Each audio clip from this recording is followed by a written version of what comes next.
어텐션 핫식스와 함께하는 ASL 시즌15 대망의 결승전 경기를 인사드립니다. 안녕하세요, 이영경입니다. 자, 시작부터 반전에 반전을 거듭했던 ASL의 15번째 시즌. 이제 이 자리에 남은 선수는 단 2명입니다. ASL에서 본인의 한계라고 여겨지던 모든 것들을 이겨낸 두 주인공은 바로 박성균 선수와 정영재 선수, 두 테란 선수인데요. 이 두 명의 선수가 이번 시즌 어떤 과정들을 거쳐 이 자리까지 오게 됐는지 지금부터 저와 함께 다시 한번 짚어드리죠. 네, 먼저 박성균 선수입니다. 24강과 16강에서 모두 어려운 조에서 경기를 치렀습니다. 24강에서는 1티어 박상현 선수를 제압해내면서 2위로 16강 진출에 성공했고요.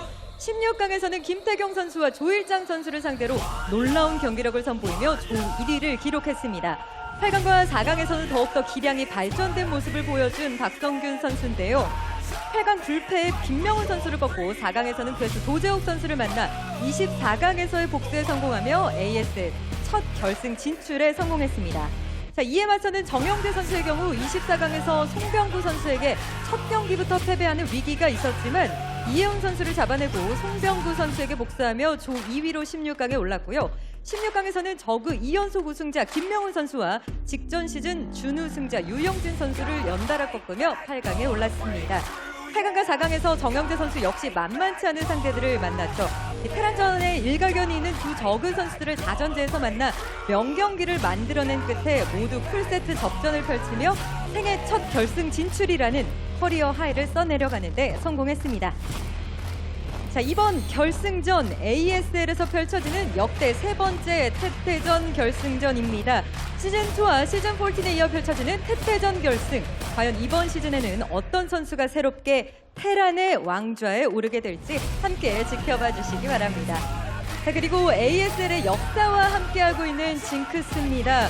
바로 결승전 1세트의 승자가 우승자가 된다는 법칙이죠. 대국민 스타리그부터 지난 시즌까지 15번의 결승 동안 단 한 번도 깨지지 않았던 이 법칙. 이번 시즌은 예측 불허, 반전의 시즌인 만큼 드디어 100%라는 숫자가 깨지게 될지 아니면 불멸의 징크스로 남게 될지 역시 관전 포인트로 함께 지켜보시기 바랍니다. 자, 박성균 선수와 정영재 선수의 태태전 결승전 매치업. 이번 시즌 함께한 선수들은 오늘 결승전을 어떻게 예상하고 있을지 확인해 봤는데요. 16강에 함께했던 14명의 선수들에게 설문한 결과 8명의 선수가 박성균 선수의 우승을 예상하고 있었습니다. 거의 반의 비율로 두 선수의 예측이 갈렸는데요. 하지만 예측 불허의 결과들이 계속해서 나오는 이번 시즌이니만큼 어떤 결과가 나올지 끝까지 예측하기는 쉽지 않아 보입니다. 그리고 모든 선수들이 4대 0의 스코어는 예측한 선수가 없는 만큼 오늘 결승전 치열한 매치업이 예상되고 있습니다. 자, 그렇다면 결승전을 시청하고 계실 시청자 여러분들은 어떻게 예상하고 있을지 오후 7시까지 아프리카TV e스포츠 페이지를 통해 설문한 결과 64%의 시청자 여러분이 박성균 선수의 우승을 예상하고 있었습니다. 과연 이번 시즌 결승전마저 많은 분들의 예상을 뒤엎는 결과가 나올지도 함께 끝까지 지켜봐 주시기 바랍니다. 자, 극강 텐션의 어텐션 핫식스와 함께하는 ASL 시즌15. 과연 박성균 선수와 정영재 선수 중 어떤 선수가 이 자리에서 본인의 첫 ASL 트로피를 거머쥐게 될지 두 선수의 대망의 결승전 지금부터 시작합니다.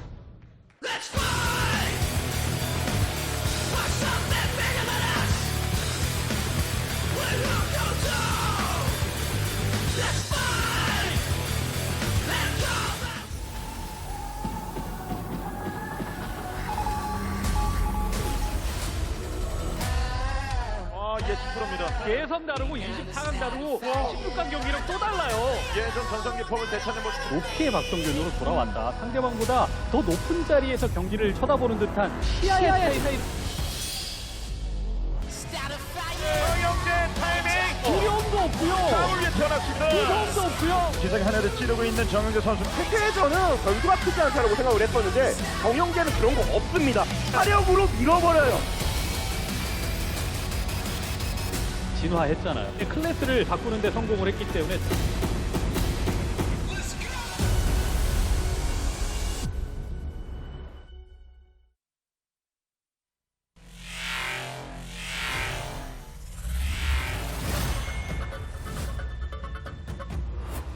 ASL 시즌 15 이변의 연속입니다.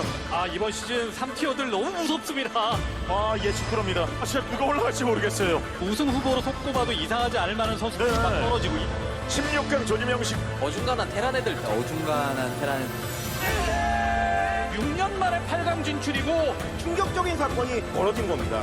본인 특유의 어떤 공격성을 그대로 선보이면서 죽음의 조. 와. 진짜 압도적인 힘으로 완벽한 수비다. 진짜 예측 불허의 상황이 계속해서 만들어지는 전성기 폼을 되찾는 모습 보여주면서 승리를 따냈습니다. ASL 역사상 가장 많은 저그가 8강에 합류한 게 아닌가. 최후의 프로토스 아베이바 6년 만에 올라가네요. 불패를 자랑하던 김명호를 꺾어내면서 부러운 박상근 선수가 긴 겨울잠에서 깨서요.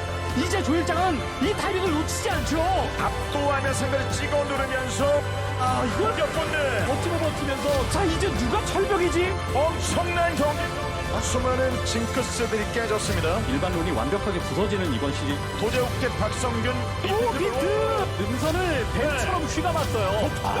이거는 지상 쪽에 탱크 간격 보세요. 완벽하게 조일장과 정영재 선수의 대결 정영재 정치력이 스리가스 지역을 완파시켰습니다. 가난 롯데 자 진격합니다. 한계가 없는 선수 계속 뚫어낸 선수.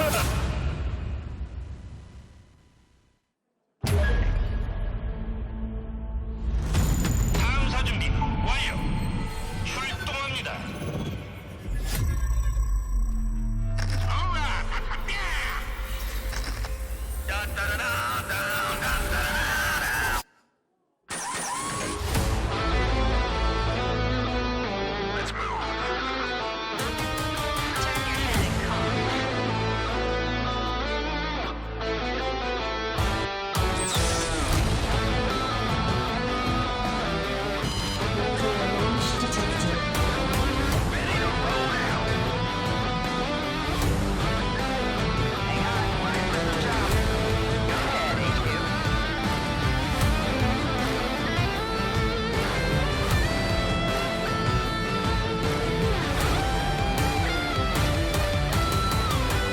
Identify yourself.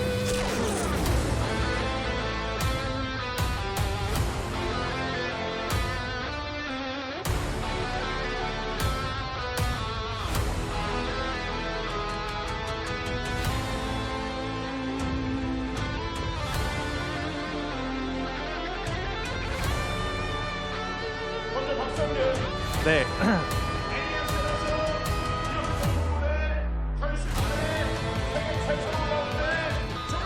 오래 걸렸어요. 오래 걸렸습니다. 네. 너무 오래 걸렸어요. 너무 오래 걸렸죠.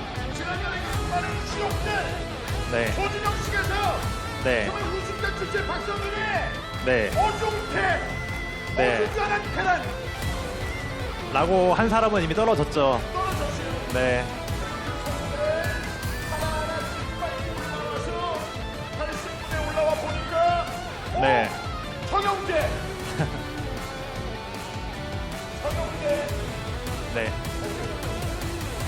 영재가 사실 저랑 같이 어중패라고 이게 조지명식 때 불렸었는데 보니까 뭐 대회 때 되게 잘하더라고요. 그래서 뭐 방심할 수 없는 상대로 생각해요. 네. 방심할 수 없는 상대. 네. 가장 큰데 우승 경험도 있고 ASL 결승무대 올라와 있고 거기다가 보통 박성균이 아니잖아요. 일반 댐에서 네. 가스댐에서 세무사 아나콘다로 점점 성장하고 있는 뱀 아닙니까? 그렇죠. 오늘은 갓뱀. 오늘 갓뱀이기 때문에 오늘 좀 셀 겁니다 아마. 네. 하지만 정영재는 그 길에 있어서 8강에 지금 연속으로 올라가서 나름대로 좋은 상태인데 다른 상대에 비해서는 어떻게 평가하세요? 영재 그래도 뭐 저는 뭐 영재가 올라올 만하다고 생각했어요. 왜냐면 거기다 다 저그만 있었고 그래서 아마 좀 뭐 올라올 거는 좀 예상은 하고 있었어요. 어느 정도는. 네. 저그 원툴! 저그는 원툴! 아니 저영재 여기까지 올라오는데 저그를 만나서 올라올 거 예측했다? 저그전만 잘합니까? 오늘 보여줄 생각이고요. 자신 있습니다. 수많은 철벽들, 한경선 선수들 넘어서면서 2무대까지 올라왔는데 정영재 선수는 진짜 올라온 거 아닙니까? 선수의 일본들 간단한 그 응원과 매체를 받으면서 직접 진화에 성공했고 한계를 뚫으면서 이 위치까지 올라왔어요. 하지만 그 높이 들립니까? 8강, 4강 때는 상대방들 보고 되게 의지가 없었는데 결승은 좀 의지가 많이 생기네요. 사실 4강에서 이런 이야기를 했습니다. 4강전이 사실상 결승전이다. 여기서 박성규 올라오면 땡큐! 오늘 그 상황이 만들어졌어요. 보는 순간에 그동안의 그 수많은 경기에서 저런 것을 완전 달라요. 오늘 축제 분위기 같은데요. 회식 준비하셨습니까? 회식은 무조건 할 거고요. 오! 촉배를 들도록 하겠습니다. 야! 박성규 선수. 네. 박성규 선수는 4강전이 결승전이다. 그리고 그동안에 우승했다는 마음가짐으로 회식 준비까지 해놨어요. 네. 근데 박성규는요? 저도 사실은 4강이 결승이었거든요. 네.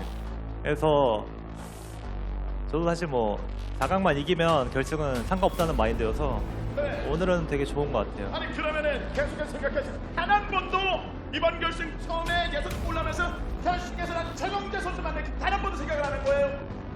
근데 그건 생각하기 힘들죠. 근데 8강에 지금 3번에 올라갔던 최정재인데 네.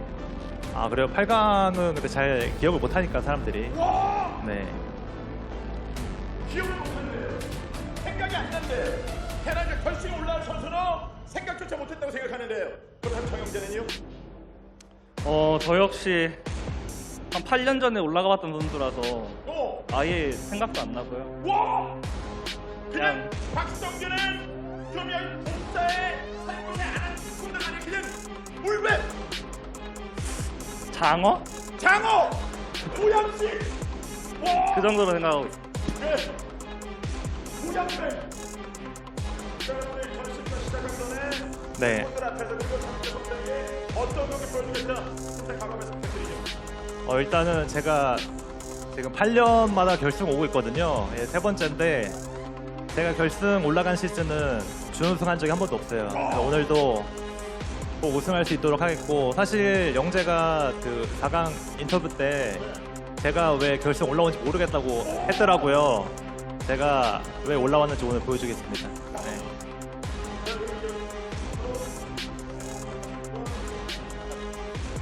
일단 도재욱 선수 대신 올라와줘서 너무 고맙고 그리고 좋은 경기로 보답할 수 있도록 하겠습니다. 자, 그 선수 우승했다는 마음가짐. 과연 이번 시즌 우승패를 좋아할지는 수밖에 없도록 결승전 대결의 시작!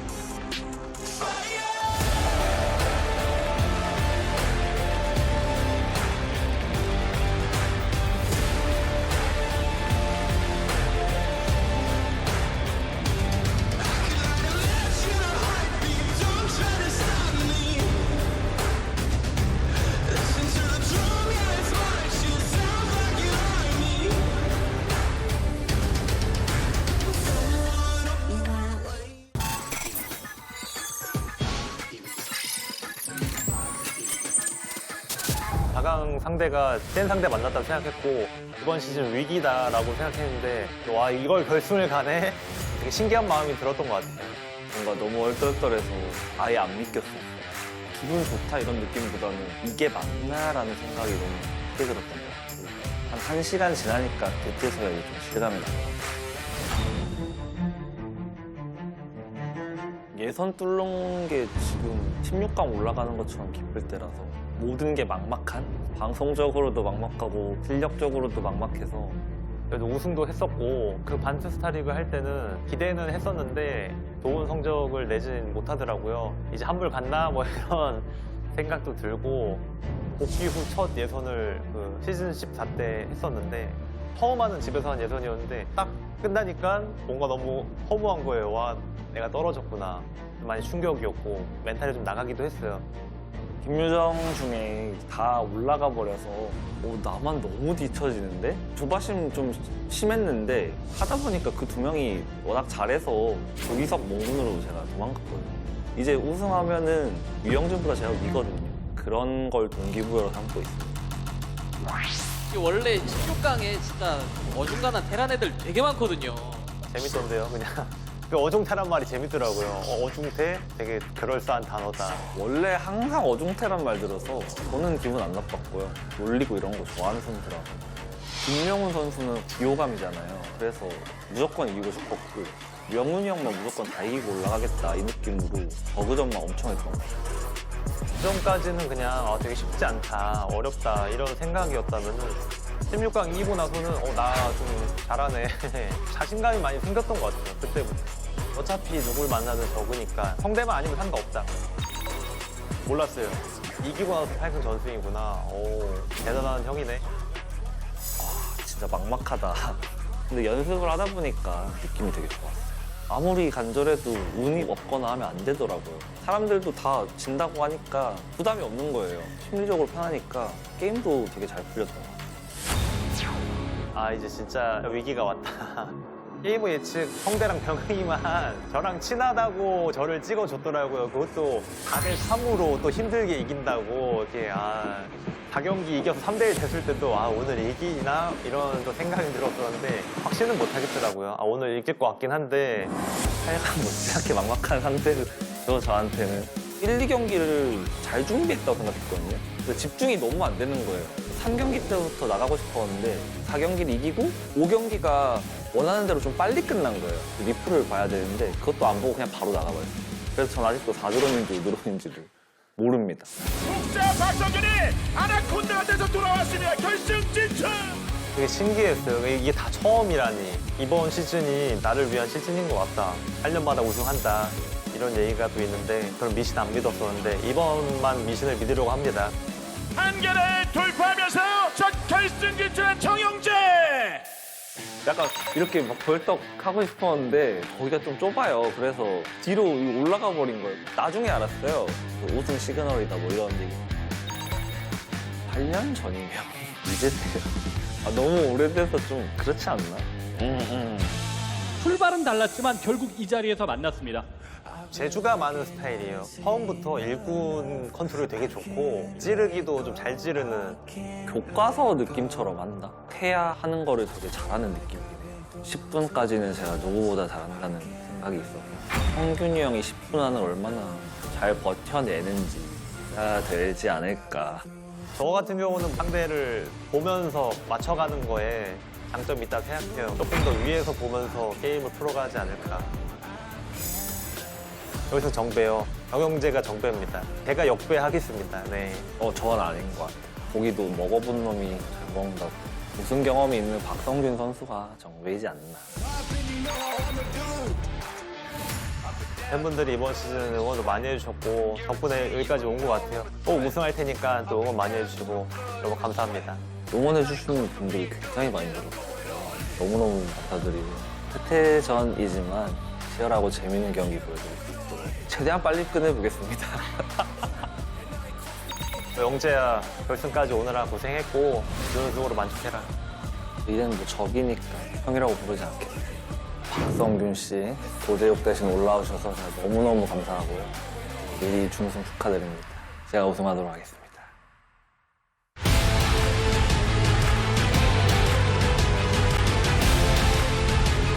What is up, everybody? Welcome. We're finally here in the ASL Season 15 finals, and what an insane story this has been so far. I don't know how it's going to end, but I can tell you it's been one of the funnest ASL seasons we've ever had. It's been ridiculously awesome throughout. This has been probably the most upsets that we've ever seen. All of the favorites have been eliminated, and now we're down to just 2 Terran players who played completely out of their minds. Very unexpected. Yeah, and no matter who wins here, it's going to be a real moment in history. If Mind can actually take this finals, he will have come back from almost over 15 years of not being on top of the world. Even after StarCraft Remastered was released, he was good, but he was never good enough to be in the Final 4, Final 8, and oftentimes not even the Final 16 of an ASL. Many seasons he wasn't here at all. JyJ was always looking good, but he was very often overshadowed by the other Terrans, by Flash, by Light, by Rush, by Royal. Well, overshadowed no more. I really love seeing JyJ come into his own and to have Mind back on top of the world. Very excited to see how this matchup is going to play out because I think JyJ being like super modern, that's a very cool thing about his play style. It is a little bit different from everyone else's. And then you have Mind, who really kind of shuns a lot of the modernity. He is more about just making great decisions. Yeah, very smart decisions in the early game as we go into the mid game where he just ends up in a better position. JyJ, we talked about the fact that, you know, he was going to get here. Well, I should say if he was going to get to the finals, it would be off the backs of dead Zergs. And he certainly did that. He was tearing up Zerg after Zerg after Zerg. But now it's going to come down to the mirror matchup, Terran versus Terran. Yeah, and I think that we are going to see like a clash of styles here. This should be really, really interesting. JyJ, I think he's going to be playing sharper builds. I think he's going to be optimizing a lot. And I think Mind is going to try to just play very intelligently. And by that I mean no poor attacks, solid defense, and punishing whenever JyJ missteps. It's been wild to see Mind's rise here. He doesn't look like any other Terran, really. He has seemed to really have done a deep dive in studying all the Terran matchups in the early game and looked at the different approaches that other players have, but he's got his own way of kind of getting into a fairly comfortable spot that as we go from mid-game towards late game, he basically makes it easy. Now, JyJ has been hanging with the very best Terrans in the last several seasons of ASL. We've been pretty comfortable seeing him around.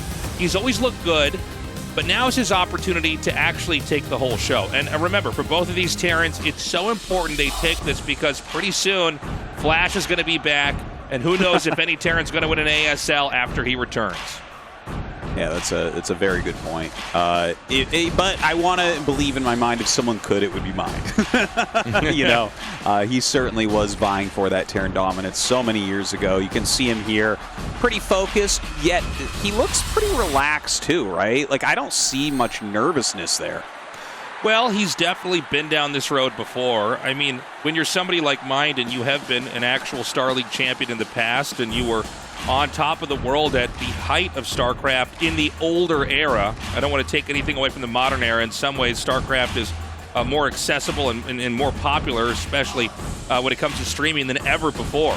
But I think for Mind, it's got to be a cool moment because here he is once more in a completely different era of his life, and he's in the same spot. So I imagine he probably is pretty relaxed. I think anything that could have felt weird or nervous, he already did that 15, 16 years ago when he became a StarLeague champion. You know, but if you do struggle on the way there, I could see that being like kind of a high-stress situation. You're finally back. Can you seal the deal? Whereas JyJ, we've seen this guy coming for years. Like, basically a little bit after Remaster came out. I remember seeing him playing in KSL in the qualifiers there when he was really rising up. He became an ASL regular. A lot of people were talking about him. Is he going to be one of the next big guys? In fact, he was kind of ahead of where Royal was at that point. A lot of people thought that he was going to be next after kind of like the Flash, Light, Sharp top three, right? Like there was a little period of time where JyJ was considered the fourth best Terran. You know, Rush and Royal eclipsed him for a while. I think that couldn't have felt good to someone on the brink, but finally he's pushed through. And it's going to come down to this best of 7. Should be a very exciting TVT. Obviously, it should be a pretty long evening. I think these two are very evenly matched. If I had to give a slight favorite, I would go with Mind. Maybe that's my historical bias here, but he's really impressed me like no one else has with his just ingenuity in all the matchups coming forward. But who knows, JyJ could easily take it as well. We're going to go now to map 1 on Vermeer and start the finals. Our TVT here for ASL Season 15 and crown the strongest StarCraft player in the entire world by the end of tonight.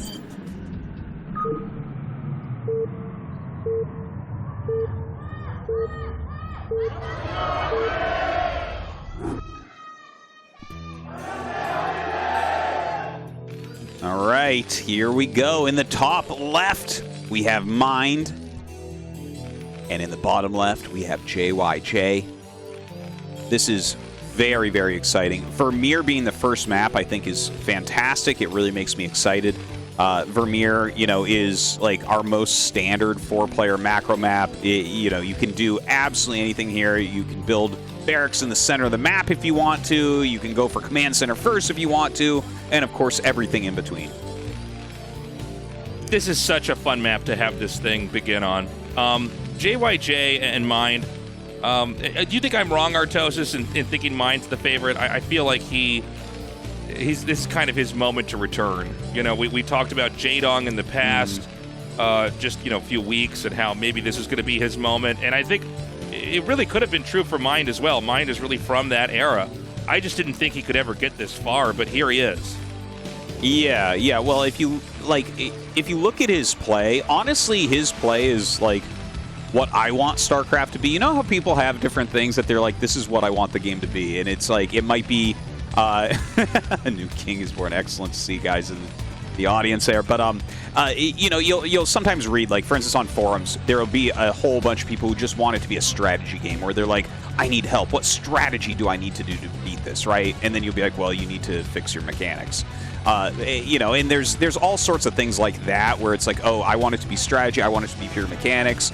But the way Mind plays, the way that he just wins all of his games off of being smart and making the right choices, that's the way I want it to be. So I kind of agree with you. I think that the way he approaches it, using the fundamental, the fundamentals of the game, really, I feel like he should be favored unless someone is unbelievably optimized and sharp.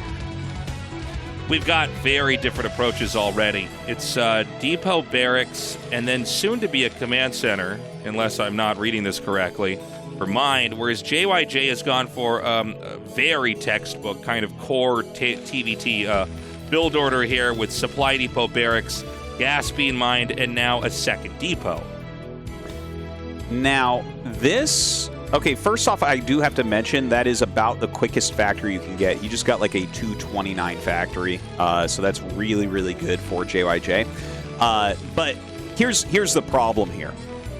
He is going to scout Mind last, which means he'll already have a vulture started out of his factory, and he's already took SCVs off gas. If you go for a factory expansion type opener like JyJ is doing, and you scout command center first last, or, well, a gasless expand in this case is not command center first, you know, you are a bit behind, because they are just getting that command center down so much quicker than you are, and you can't really do damage to it. Interesting. So this is a very unfortunate position then for JyJ to be in. Mind has played his hand very well, though. I mean, this is one of the things that can happen on a 4-player map, right? You've got to pick a way to start to scout, and JyJ is going to get the bad end of the builds. And actually, Artosis, it gets even worse, because Mind has killed the SCV that scouted. And so the SCV didn't even, I believe, see the bunker, and of course certainly didn't see the command center. So you know, this can happen. There's many different matchups where you're on a 4-player map and you scout last, and you can get denied scouting entirely. Like, he doesn't even know if this is a 1-base play or not. Yeah, in fact, the fact that he started the second vulture doubles down on what you said. He has no idea. When he gets up here, he might shake his head, man. He is not going to be happy with what he finds. When you see this type of wall going up, you're like, oh, that's a gasless expand. There's certainly going to be more SCVs for Mind. The second vulture he made, completely useless, right? Like, he's got 2 vultures with no upgrades. They don't do anything for him. So now he has to get into his tech and decide what to do. Luckily, you know, his barracks will get up and confirm what type of build this is if he just flies it into the main base. Is it a 2-factory, a 3-factory, or a starport build? And it is going to be a starport build here. Now, obviously, JyJ is in a very uncomfortable spot. I'm glad you pointed out, you know, the extra vultures in this moment, like, you don't get any value out of them. Maybe you can do something later on, but having made that second vulture, you can't do a whole lot with it now. But I'm actually kind of excited to see what is JyJ going to do in this position, because when you get really, really good players and they get a bad hand, it's a great moment to study how they're going to behave, because you've got to try to find some kind of opportunity, some kind of weakness, whether that be a very obtuse play, whether that be maybe taking a high risk, or if he has some other intelligent way to try to navigate this while being behind for many, many minutes going forward into the game. I can't wait to see it. Well, I think he is doing a pretty good job. Like, you saw his barracks turn around when he saw that gas. That shows us that he knows that it's a starport, right? Like, if you're getting your second gas that quickly, it's certainly not for vultures. So his opening is, like, he's still doing a good job. He's throwing down a bunch of mines. These are going to cover up the expansion, some of the paths that Mind would like to travel through, and that's going to give JyJ a lot of intel. Those vultures still not very useful, but, you know, that's okay. He's at least utilizing them to the best of their ability right now. I like the mines being laid out here. It's a way to inhibit movement on the map. Not that I think Mind is going to be too uncomfortable with it, of course. I think you're happy to let the other player plant some mines if you can just start to mine some resources a little bit quicker. One thing about Terran units on the ground is that, with the exception of the Vulture, they all fire. Their shots don't have an animation that needs to connect. So usually that means that mines can always be shot down by 2 tanks, but he actually came out at a weird angle and actually ate a mine hit. Totally caught me off guard as I was trying to explain that. Yeah. Well, you know, tanks do have to turn their turrets, so it's like Goliaths are #1 at shooting down mines. They're probably the best unit in the whole game at shooting down mines. But that was some beautiful micro from Mind. Looks like he's getting set up very, very nicely. This is really cute, the little battle of the Wraith versus the barracks. And JyJ saving that. That's actually, like, kind of a big deal for him. It's really annoying to lose your barracks early on. Yeah, don't forget, guys, the barracks allows you to make more factories, and we're right at that moment in the game where both sides are making a lot of factories, so it can be easy to forget that this is just a structure that, you know, you throw it away. Who cares? We're not going to make any more Marines this game, but you absolutely have to have it. It's why it makes it a very interesting structure to have that's organically been used to scout, is because there is some risk at play here, and we're even seeing this now with the barracks of mines coming out. Now, Mind has driven out any kind of tight control over here outside the entrance, but we have these high ground areas, these staircases that go up and then down. We have 4 of them in the middle of the map. We have a large amount of JyJ's units occupying that staircase that basically divides the north and the south on this map. He hasn't sieged up over there, but he is in control of that position now. Over here for Mind, we see that he is at least setting up the opportunity to take a 3rd base just outside of his main. Yeah, and I'm certain that he will want to take that pretty soon. There's no reason not to take a 3rd base with a build like what he's opened with here. You see JyJ might be up a little bit in supply right now. He's really playing an excellent game. But generally, the way that you really are hurting with these 2 builds when they face each other is the gasless expand person, which in this case is Mind, will generally get that 3rd base up a bit quicker. But now that I say that, look at that. JyJ starts his on location just before Mind does. Very nice. Like, he's really playing an excellent game considering how tough this opening has been.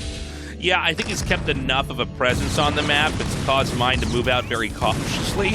And now we have these vultures going to be shot down here. Mind losing quite a bit.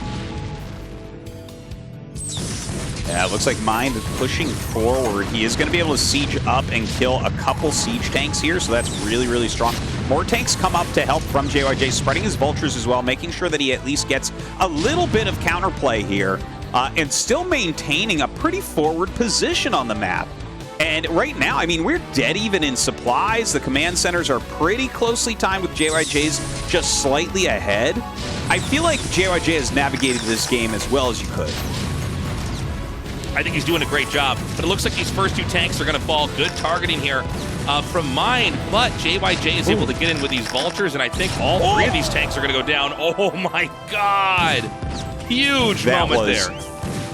An insane mine lay there. Beautifully done. But hold on, we have a siege tank coming down. Oh, a Goliath in here is going to make all the difference on killing off this siege tank. Sieges up one of his own as well. Not going to take any real economic damage. A great and very quick hold there from JyJ. Oh, and look at this. That command center never finished. It's actually had no SCV in it for quite a while. This CC's actually done. I got to say, it's been kind of an odd back and forth, but JyJ, I think, is sliding a little bit further ahead here. He seems to kind of be able to being able to play just a very comfortable game. And Mind has been out positioned a couple times. We've seen Mind overextend with some tanks. The drop isn't really doing that much. And especially having that third command center late. And now these 2 tanks are probably going to fall. This is huge. Yeah, 2 tanks in the middle of nowhere. Definitely a little bit of a mistake. Mine comes down to try to punish, but there's a tank on high ground that gave him some additional shots here as well. Some great vision scans going down. And does he have a mine there? He does! He lays another mine. Oh my god! Oh, and a beautiful snipe from Mine. That was crazy. The Vultures no-scoping that one spider mine that just popped up over there. I don't know what the tank count is overall for Mine, but I feel like we've seen him drop quite a bit. He hasn't really made much headway. He is going to finally transfer SCVs now over onto this command center as the refinery finishes. I would say JyJ maybe like 5% ahead here, but it's certainly a game that could go either way. JyJ does still have control of the high ground area that does divide the north and the south. We are seeing JyJ also wrap around and I think clear out some of the mines and other units that were littered over in the center position as well. And he is getting ready to set up a 4th base. I tell you, this is a beautiful game so far. You're right. It's like still very, very close. There's a lot of play on both sides, but it does feel like JyJ is playing just slightly better than Mind right now. But, I mean, you look at the supplies, you look at the base count, everything does look very, very similar. I mean, really anyone with one big move could end up taking quite an advantage. I love the wraiths that are ready to intercept the drop ship. Well, hold on. Did they just get moved? Were those the wraiths we saw earlier? I think they are. Okay, well then these vultures are going to get in here, and this is going to be kind of annoying because it should allow enough of a distraction for even the vultures in the middle of the map to maybe wrap around over here. 2 dropped over here just at the natural, and then another 2 dropped up in the main. The wraiths that were there, I don't know why they were even pulled up into that spot earlier. I don't know what the... Yeah, so I think he actually thought a drop was coming, and then it was taking longer than he anticipated, so he moved the wraiths to a different location, thinking maybe it was a different path. I think that's why Mine did that, honestly. Because if his wraiths are sitting there and catch that dropship, that's huge for him. By the way, Mind has started his command center just a second or 2 earlier than JyJ's. They're both, one expanding at 12, the other at 6 o'clock. The No Man's Land has actually been created just down here through, diagonally through the center. And now, you know, it is becoming one of those classic TVT moments where the map truly is getting cut in half. I don't know that one side can really circumvent or break the other in this position, and we're probably going to be going to a split map game for a while. It might be. Vermeer is long enough with enough different pathways that generally you can't fully split the map. Normally, someone is going to be able to break position. That's exactly what JyJ is going for. Moving forward, a ton of vultures on both sides to tank a bunch of this damage. The siege tanks continue to come up for JyJ, so he's certainly going to kill off all these vultures and Goliaths if he continue forward. Mind pulling them back, reinforcing with more siege tanks as well. But this is a strong forward position that JyJ has taken. It did seem like Mind was a little bit too comfortable leaving his vultures out for a while. He dropped, I think, 15 supply there just in the vultures alone, overextending. I know JyJ had more tanks, and that's why he was able to do so much more damage, but JyJ is staying very fluid now. I think he's going to try to sniff out the next weak position, and I think he's found it coming right through the center, and perhaps even coming over here towards the very, very top 12 o'clock spot. This is an awesome play. He's cutting off a chunk of that siege tank line that Mind has. He's trying to come up and around to hit this 4th base location, send some vultures in for a bit of harassment on these SCVs, and he's just kind of taxing Mind right now. JyJ is really controlling the pace of this game. Yeah, I mean, JyJ is looking so strong right now, especially when he just obliterated the center. I think a lot of this does come back to the big engage we had with the tanks and the vultures, where Mind did drop quite a bit. Maybe this drop could pull him back into this game. Good center control can oftentimes be vulnerable to drops over here like this. Moving shot with the Wraith, and he's actually going to drop 1 drop ship, and he's even going to drop the 2nd. So this is a huge overextension. There's not going to be any real value. I mean, killing off 1 SCV is never going to cut it. 2 dropships full of, I assume, 8 vultures. That is a lot to lose. and Mind is really up against the ropes. He is. His supply is a lot lower. He's down 40. He has these rates out, but they aren't really doing much since there is Goliath range and a good spread of Goliaths. Look at that. Oh, the Science Vessel really helping out. Those can be great tools in defending and busting locations. And there's just a bit more map control for JyJ, who is also up in supply. Now, he may try to come up to the same spot that he found opportunities at earlier. I don't know that this is going to work. I know that obviously JyJ is maxed out, but you got to be careful when you get into tanks versus tanks. It's +2 upgraded on both sides. I know it is for JyJ. I don't know for sure for mine. I wish they clicked. Yeah, he does have it. He's missing one armor upgrade comparatively, but doesn't matter in tank versus tank. Oh my god, a lot of tanks being lost right now from mine. He is starting to hemorrhage a bit, and the 2 dropships that JyJ has on the side, he canceled a command center in the top right. He's dropping a vulture in the 4th base. He's really in control of this game completely right now. Yeah, he's doing a great job. The drop over here, you can see that there's a little bit of set and forget from Mind as he's trying to put the vulture down there, and there's already units ready to engage with that. A small drop over here at the natural. I'm worried because when you look at the middle of the map, just the mini-map, I guess I should say, he just doesn't actually, Mind doesn't actually have very much, which means if JyJ advances in any position, he could push into these bases. He can also just siege up in the middle and then make this a nightmare to try to get out. And whenever you're dealing with mech, a lot of times it comes down to them sieging up outside of your production points, and then they can just fraction off tanks and other small sets of units and hit the other locations that the units can't get to. Oh yeah, the easiest way to lose a Terran versus Terran is someone choking off all your traveling lanes, right? Like you need circulation. You need to be able to run your siege tanks around, reinforce positions, and if you can't do that, you will get overrun. Mind right now trying to reopen that up. He certainly is losing this game right now. He is being outplayed, but if he can kind of retake his side of the map, you know, we're up at those supplies where he can kind of live through everything and maybe catch up. Yeah, this is not over yet. Again, Mind has to play a very clean game from here on out. But I think that the instinct is really here for JyJ. I think JyJ knows that there's probably going to be a push out of desperation, and so this drop is timed out very nicely. Now, I think he sees he can't get in there at that moment, so he decides to back up. He's not going to overextend. I like that. I think a lot of other Terran players would just hyper-commit to an area and just try to create action and create chaos, but I like the pull away with the dropships and a reconsideration of where exactly he wants to take this game. Yeah, they both have a good amount of dropships right now. We might see a little bit of mirroring there where you kind of chase your opponent's dropships as JyJ. You want to shut down Mind's offensive capabilities, and he is chasing them a bit. See, he brings his own dropships. He's bringing vultures, the Science Vessel. He just needs to make sure that Mind can't do anything with these dropships. I love this play. He's going to come right on top of the drop. This reminds me of this old line, actually way back from like WCG 2005 when I was talking to Yosh. For those of you who remember the old school American Terran player Yosh, he said this thing I thought was so smart is that when you get ahead a certain point in TVT, all you want to do is drop where they're going to drop you and you win the game. And I think you're seeing that illustrated right here where it's like JyJ doesn't have to do anything. He knows the top right's not being occupied.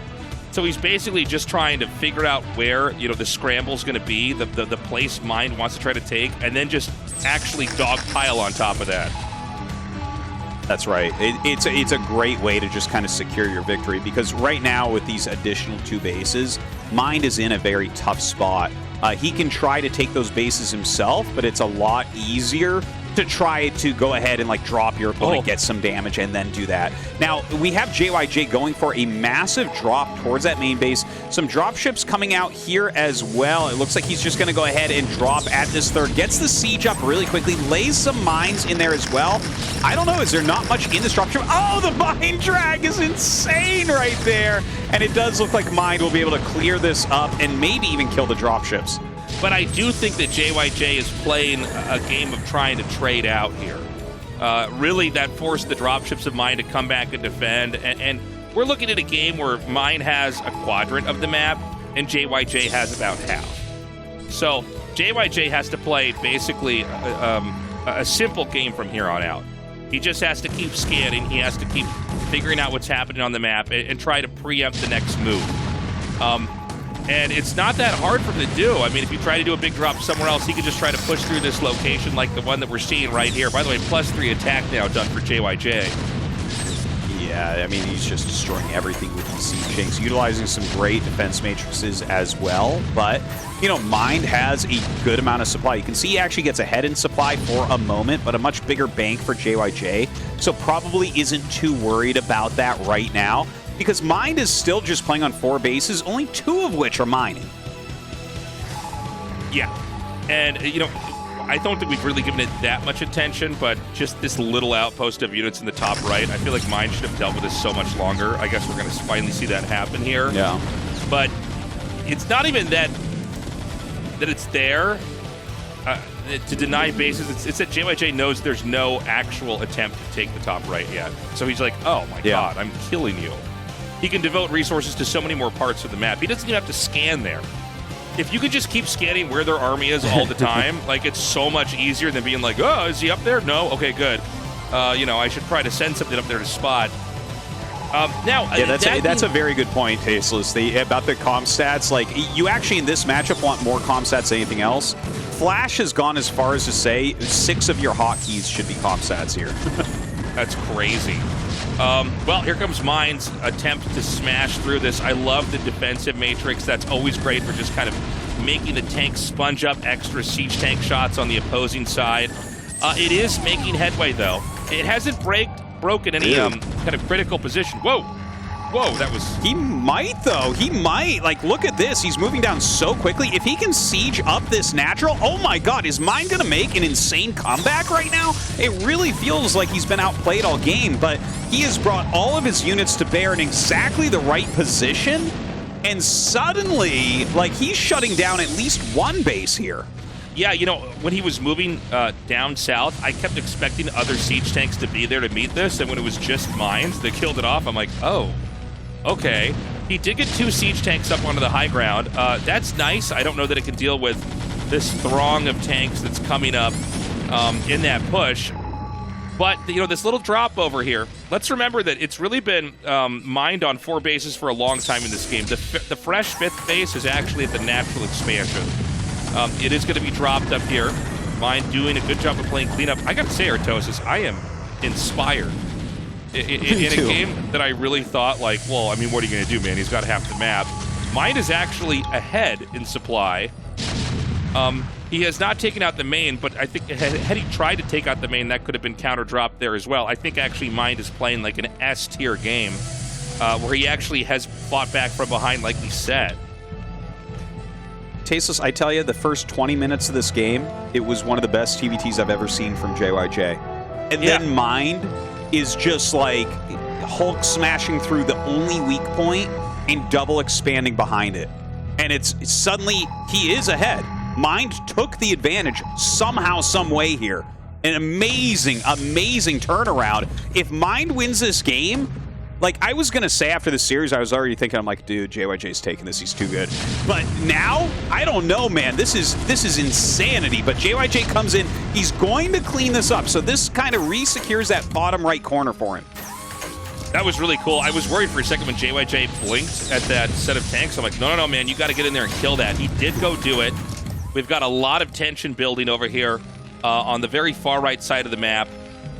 3 fresh bases are soaking up minerals and gas over here in the top right. Well, I guess 2 of them are, but there's going to be a 3rd one here soon. But this is big. We should also note that the center left, the center right, so 3 o'clock and 9 o'clock, have never been mined from. There's actually been an SCV sitting there from JyJ. I'm not saying he should be mining from there. I'm just trying to point out, you know, where is left to actually claim. Because this is a game that could mine out. We could be here, you know, where there's just 2 or 3 bases with a little bit of minerals left over, and that's what it comes down to. Yeah, if it gets cut in half once again, then that is, like, whoever controls those 2 positions may very well win the game, because we're getting, like, kind of low as far as banks go, right? They're both kind of struggling to hit those maxes again, JyJ in particular, but he is flying across the map with a huge amount of dropships. Oh my god, if there's a lot of Goliaths in here, he is going to shut down all 3 of these bases. Okay, it didn't occur to me until that got set up. You're totally right, Artosis. You can actually set up there and hit all 3 bases. Like, that's insane. It seems obvious now, but I mean, I didn't fully appreciate the position as not as a TVT expert. But oh my god, that's disgusting. 2 CCs being hit, as well as the minerals over at the other base. Now there's a counter drop coming in here from Mind. I don't think there's actually that much up here. He will lose the drop ship, so there's going to be some lost opportunity later on. But I think this was a moment that Mind had to sledgehammer into this position and really crack JyJ's bottom right, starting location. Well, not his starting location, but one of the starting locations of the map wide open. The supplies right now are it's slightly inferior for Mind. It looks like he's trying to draw him into the spider mine, and it works. That's such a good little tactic on such a big scale game. I can't believe, yeah, that's like, that mine has been there for 1,000 years, and he finally utilizes it. What am I watching? They're both shutting down a lot of bases, but JyJ holds on to the bottom right now. This is absolute madness. Mind actually is the first one to expand to one of those mineral spots, middle spots rather, and he takes both of them, 3 o'clock and 9 o'clock. Wow. I feel like, this is almost one of these games where you try to expand to so many locations and just, you hope that one of them sticks. You throw everything at the wall and then see what's going to stay up there. JyJ has masterfully recovered the entire position, and I think in a moment of desperation, Mind is going to try to come down here. He's getting fished forward by just 2 or 3 tanks. Oh my god, +3 attack. Oh no! Crazy. The revenge Mind comes back. Actually, I think we may suddenly come to an end here. I'm suddenly looking at this, and I feel like there's no more real tanks in this game, and there's actually not a whole lot controlling the map right now for Mind. Mind spent so much time pushing it, he kind of overextended. But this was one of the best TVTs I've ever seen, Artosis. Yes, legitimately. This had absolutely everything in it. They both played completely magnificent games. It's one of the most back and forth Terran versus Terrans I've ever seen too, and not because of huge mistakes, because of brilliant moves, and that's a big difference. I tell you, this has been absolutely amazing, but I do agree with you. I think JyJ is now closing in. That position he has in the top right, that's too strong. That's too cost inefficient to break, I think.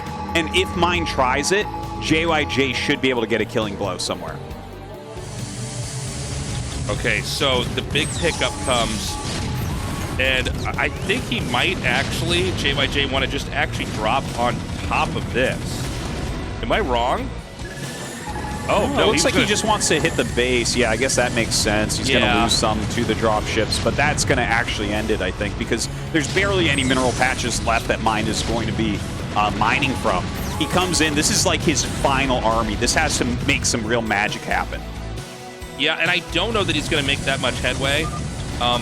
JyJ, that's going to be it. GG, what a game, though. JyJ takes game 1.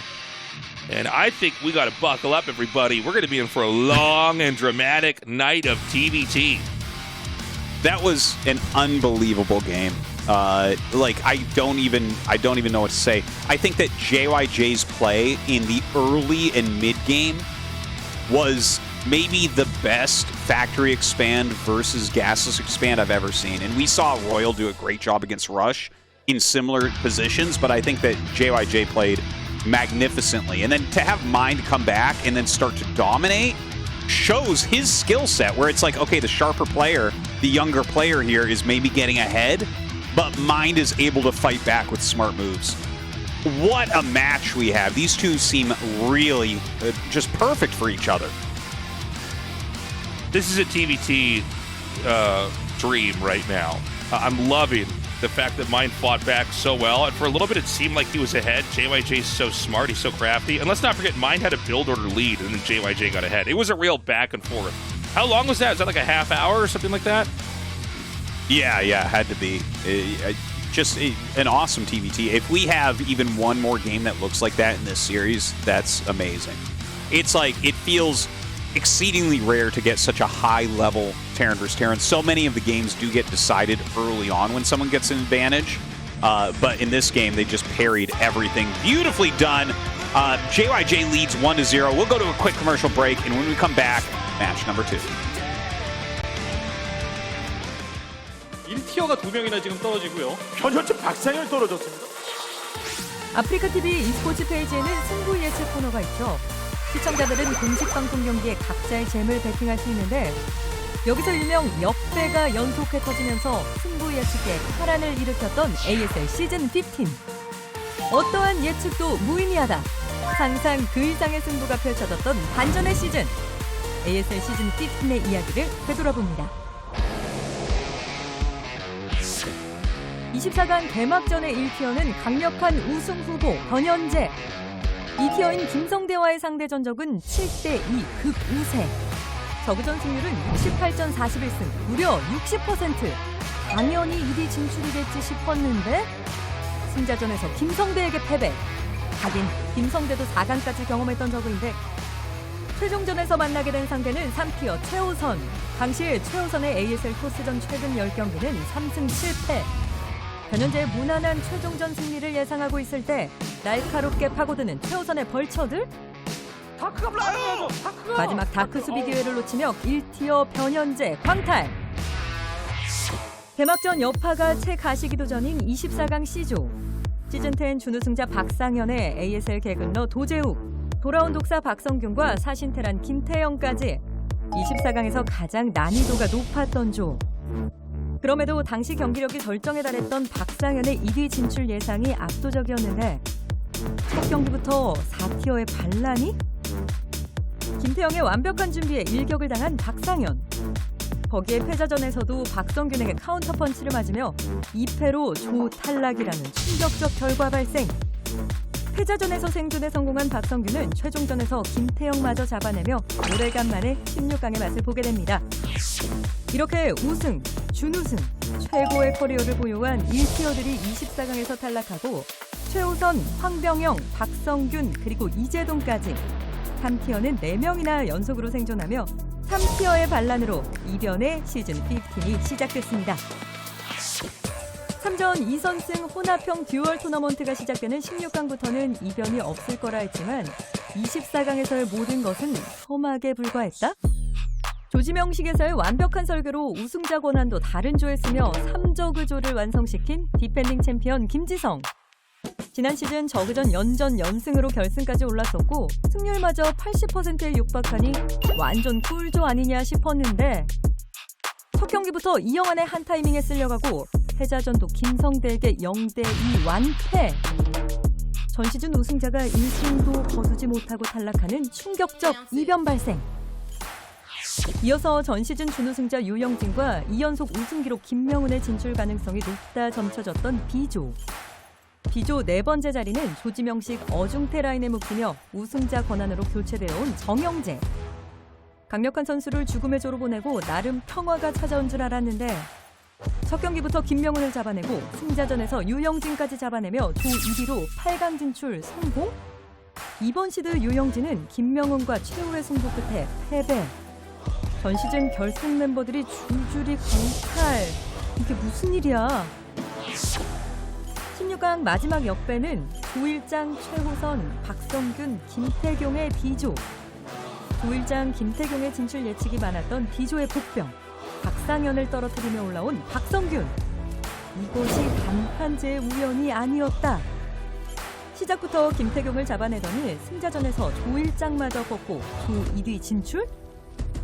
승자전으로 예상됐던 조일장과 김태경의 매치업은 최종전에서 진행되고 결국 김태경이 16강에서 탈락하는 이변. 16강 7테란에서 8강 5저그. 이 밸런스 이동은 무엇? 이렇게 5저그와 시작한 8강. 최후의 프로토스 도재욱이 저그 김성대를 상대로 그동안의 8강 잔혹사를 마치며 13시즌 만에 4강에 진출합니다. 이어진 8강의 두 번째 경기. ASL에서 4번의 8강을 경험하는 동안 단 한 번도 승리를 얻어내지 못했던 박성균. 상대는 5번의 8강에서 단 한 번도 패배하지 않았던 김명훈. 그래서일까? 더 많은 팬들이 김명훈의 승리를 예상했지만 치열한 풀세트 접전 끝에 박성균이 승리하며 ASL 커리어 하이를 갱신.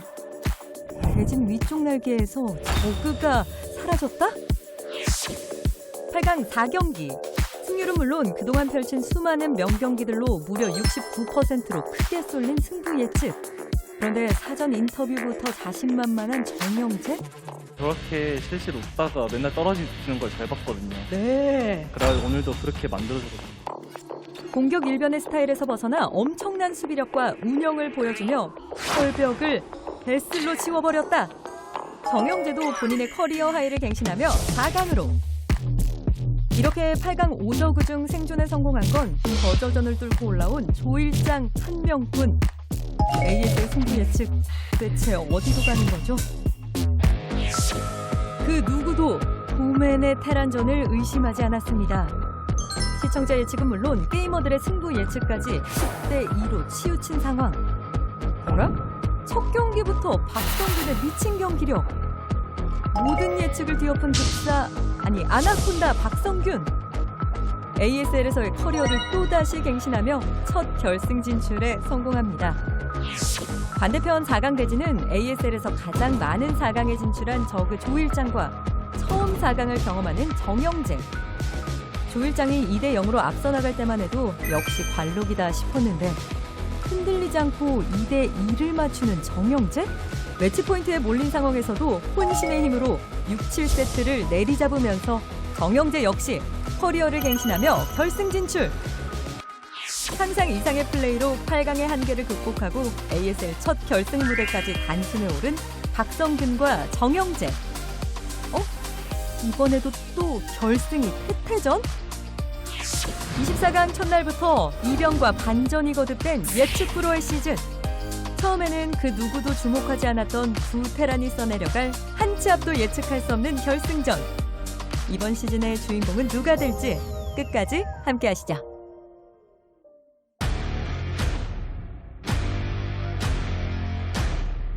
Welcome back, everybody. The break was too long. Come on, man. We got to get into game 2. I'm just hyped after that first match. That was a real back and forth. You were saying, Tastosis, on the break that we had while we were chatting, like, you're going to go back and look at that one. I got to agree. I'm like, oh, man, there's, like, so much that happened in that last game. You could explore that game over and over and notice so many different things. It was truly one of the best played Terran versus Terrans from both sides, right? You oftentimes get a matchup where one guy plays it like perfect. Hey, look, it's Fantasy in the audience. That's so sick. Yeah, I haven't seen him around in StarCraft 1 in a very long time. A lot of pro gamers over there. But yeah, you very rarely get a game where both players play so magnificently that there's not like a ton of huge errors. It's more like they're both just playing so well and pushing each other forward. We've got so many pros in the audience. This is wild. Yeah. I love this. This is great to see everybody kind of coming down, kind of seeing the community together. What a fun finals this is. Again, I think JyJ looking strong. I think I'm probably still right about Mind taking this. I think Mind did play an impressive game. I think we had a lot of very good engages in the mid game, into the late game from JyJ that allowed him to propel himself ahead to a very critical point where I think he was able to make a lot work for him, even though Mind was fighting back very well. Yeah, Mind really fought back so amazingly and showed his big brain there. But I think on the smaller maps now, based on what I saw in that game, I feel like JyJ is going to be a bit advantaged. This next map we're going into, Dark Origin, with the little bridges and the little high grounds, is kind of a thinner map. I feel like this one, I understand now why JyJ chose it. Because this is the type of map where if you get an advantage, you should be able to close it out pretty easily, because there's just not going to be a lot of options for movement for Mind if he gets contained. Yeah, this is going to be fun. It's a bit the opposite of Vermeer. Vermeer, it's very easy for both sides to take a lot of bases. There's just many, many bases to be had. Dark Origin could be a different story here. And it looks like we're ready to get this going, guys. This is a best of 7. The winner will become the ASL Season 15 champion. Right now, it's JyJ with a 1-0 lead over Mind.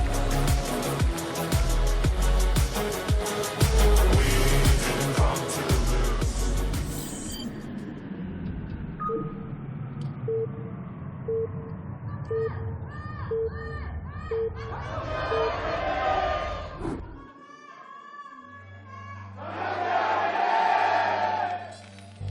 right, in the bottom right corner, we have Mind. And in the top left, it's JyJ. Before we get into this game, guys, we just want to say to everybody out there, thank you so much for the support on Patreon. This would not be possible without you. This is the best way to support our endeavors in StarCraft 1 and keeping the history of the game alive in the English language, the game that started all esports. Yeah, and if you've been meaning to do it, here's some motivation for you. Go do it. Check it out. Patreon.com/ASL English. You even get access to the Tastosis Secret Podcast. Yes, you can hear our back and forth and our banter before we actually start these recordings, whether we're waiting to get through the countdown, we both have the VODs ready, or we're waiting for the VOD to get downloaded. And if you could sign up for a year, it would mean the world to us. Into this game.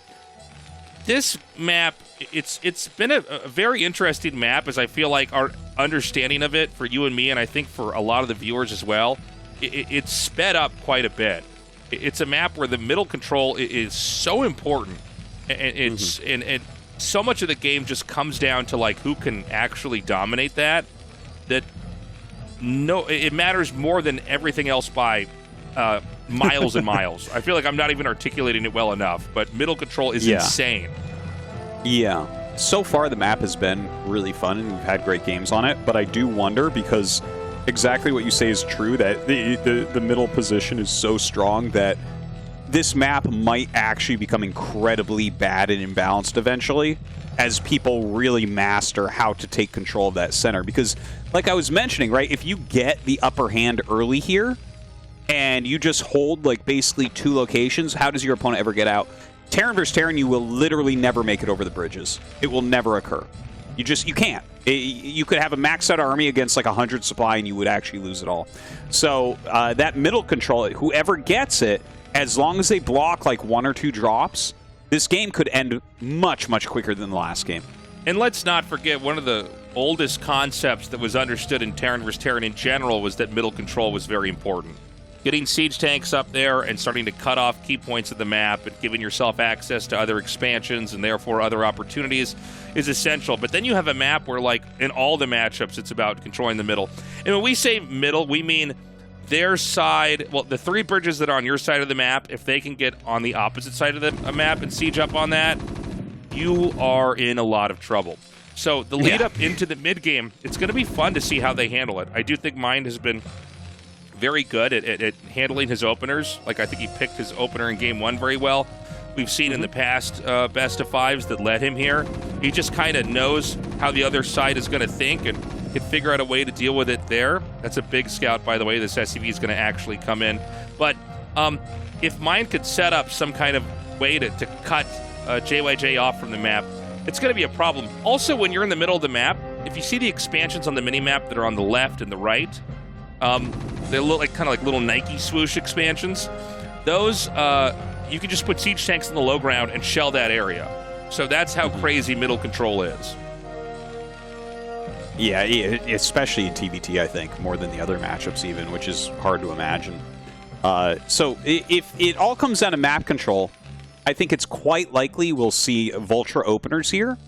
But you're not going to be able to get over the bridges with your Vultures. So it might not be, like, insane Vultures, right? It might just be, like, 3 factory without ever getting into the 4 factory or 5 factory that we sometimes see the Vulture arms race that can occur on more wide open maps. I don't know. It feels like there's, like, certainly some interesting metagame planning you could do on this map. So we've got the barracks coming across the map to scout, both sides doing the same thing. Nobody has any kind of obvious lead here, right? It's just 2 factory versus 2 factory. I wasn't actually watching the the nuance of the builds here, to be honest. I was looking at the map more itself and trying to describe it to the audience. Yeah, no, it's very, very even. I mean, you consider the more damage on the barracks a little bit annoying, right? So that was a good move there from JyJ to take a little bit of that center control and get a bit more damage on the barracks first, so it's going to have more limited scouting than the other side. He ends up getting a nice little snipe on that SCV and actually doesn't lose a Vulture. Oh, I think he will now. But There's some funny micro going on right now. And in There's fact, Mind outdoes JyJ just slightly there. Felt like that was a little bit of a stressful, nervous moment for both of them. Yeah. Vultures kind of bumping into each other a little bit there. Yeah, he didn't snipe very much over there. And so those Vultures are going to have to head all the way back. One lone tank is coming out here. I don't feel like this could be right. I don't know why you'd want to have just one tank alone. Yeah, I think he's just poking with it right now, and that's it. Like, when you see the Vulture counts, you can tell when the add-on was made, so you're going to know when Speed is going to finish. You know, when Speed or Mines is out, you can't really do this with the tank. But here, I think it's just like the lightest push. I think he actually has a starport, doesn't he? I believe he actually has a starport. Might. Did he go Mines as well? Well, he went. I mean, JyJ went third factory. They both went third factory. You know, I was talking about how Mind is like pretty good at setting stuff up. He's kind of in control of the other side of the bridges. I mean, it's just Mines, but you know, you can't move your tanks out there yet. I know I say this a lot in TVTs, but people do forget it. Vultures can't set off Mines. Tanks and Goliaths can. So just, you know, when you see them gliding over Mines, yes, that is in fact Mines they're going over, but you can't count on Vultures to set them off. So anyways, these Vultures are going to try to come around here and intercept Mine in this position now, but I think there's just the perfect amount. And Mine's done a very good job of keeping this tank in the front and his Vultures in the back. It's very hard for Vultures to actually overpower a tank. It can be done, but by then all of the accompanied Vultures with that tank can just fire back and kill off the Vultures. Yeah. The tank really messes with Vulture math and can allow you to, like, if you do squeeze out a siege tank, you can do things like make more SCVs because you're defensively okay. But then map control goes to the pure Vulture player because they're just going to have more Vultures. They can reposition very, very quickly and all that. Oh my gosh, what is going on with that SCV? Oh, he's going to repair his barracks. Okay. Just completely stuck, though, behind the gas. A lot of Vultures roaming here. There's Mine set up to inhibit JyJ from crossing into the middle, but, you know, as I say that, an explosion of Mines here from JyJ, really making it hard. We haven't actually shown it on screen yet. We're instead watching Mine with this small counterattack, but we're eventually going to show you the center, and you're going to see how much work is up ahead here for Mine to come out on this map versus JyJ. Well, it gets a good amount of SCVs, but yeah, the Vulture control is such an important factor if you want to gain map control. And you can give up map control on some maps like Vermeer or Polypoid, you know, these more wide open maps, and then take it back later. But here, like over the bridges, that's going to be really hard to clear, especially if the Vultures are ready to pounce. And other than that, it's like, okay, are you going to attack uphill on the right side here as Mind and take that as like an additional base where you can kind of be sieged from the center? A lot of tough choices have to be made very soon in this game. I'm already really liking this for JyJ. I feel like he really gets what he needs to do here. Just being patient and, you know, Mind, I think he had a cool idea of kind of setting up for some early control, but JyJ just stayed back and powered up, and now, I mean, it's, you know, first of all, it should be noted, it's hard to actually attack across bridges in general, especially with a lot of stuff. There's a chance that the unit that's behind the unit trying to cross the bridge bumps into it and then pulls back around, trying to find another way around, and then that could bump into another unit, so you end up with these Vultures and tanks and Goliaths ping-ponging off of each other. Which is something cool that gives a nice defender's advantage, but it's, you know, you have to have very good control to get across. And when you do get across, you're kind of seeing what happens is there's such an arc of Vultures that it's such an easy fight to take. Yeah, you can see as Mind tries to push over this bridge, just the surface area that's being gained is amazing. Those mines from Mind doing a fantastic job at reducing the health on some of these siege tanks, slowing down this incoming push. But it's just so difficult to get over the bridge. Yeah, he's doing it, kind of. He's getting across. Let's remember that this one tank was pretty badly injured earlier from a spider mine. But Mind has managed to trudge across the map. There's more and more mines, though. Right now, it's not clear anybody's fully in control of the center. This is 2 base versus 2 base. It really shows you how important it is to try to take control of the game early on this map. Nobody wants to waste money on a command center right now. And now JyJ lashes back. Ooh, no targeting there from Mind at first. Now finally targets on the Siege Tanks. So incredibly important to clear your opponent's Siege Tanks as opposed to the Vultures. With no tanks there, the Vultures will die extremely quickly. But Mind continues to have his foothold over the bridges, which is what is important. Yeah, he's now able to rally his units out. He may be overextending a little bit here, though. You know, there's just enough tanks that we're starting to see these tanks get shot down. Remember, it's 3 siege tank shots to kill another tank until +2 comes into play. +2 is a long ways away. This is just 2 sides really powering up with as many factories as they're both trying to just smash through each other. But Mind has opened up another opportunity for himself. He's going to now be able to slide over to the left side of the map up to the high ground, and that'll give access to the third command center that's being made this game from JyJ. That's right. JyJ is on 4 factories, so he's trying to get that expansion up a bit quicker, whereas Mind, going up to 5 factory, realizing he needs to break out, will come up here for the attack. He should, like, honestly, he could bust that right now. Yeah. It's 2 siege tanks, one of them got hit by a mine, and an unfinished command center. If he just shoved everything he had down that ramp after a scan, I think he easily clears it. And pretty good instinct, by the way, for Mind to at least come down here and intercept what was coming down. I kind of agree with what you're saying, Tastosis. I think he could have actually tried to dive on that base, but I think he was a little bit fearful of an overextension. Instead, comes back out here. Now, I'm a little bit worried, actually, that Mind may have thrown away a great opportunity. Yeah, I mean, I feel like if you're going to 5-fac it, you got to go for it, right? Yeah, I kind of feel that way. And I mean, even having the starport up now, looks like he's going for a dropship. Maybe he was afraid that JyJ would then get a containment position where it's like, okay, you have a little army on my side, but I control the bridges now.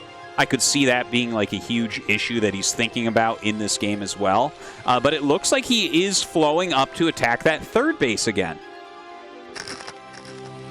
So he's going to try to come up here again. And, I mean, let's see. Can he actually get up here? It is a high ground position, so remember, there's chance to miss. Splash damage still does some damage, even if it misses.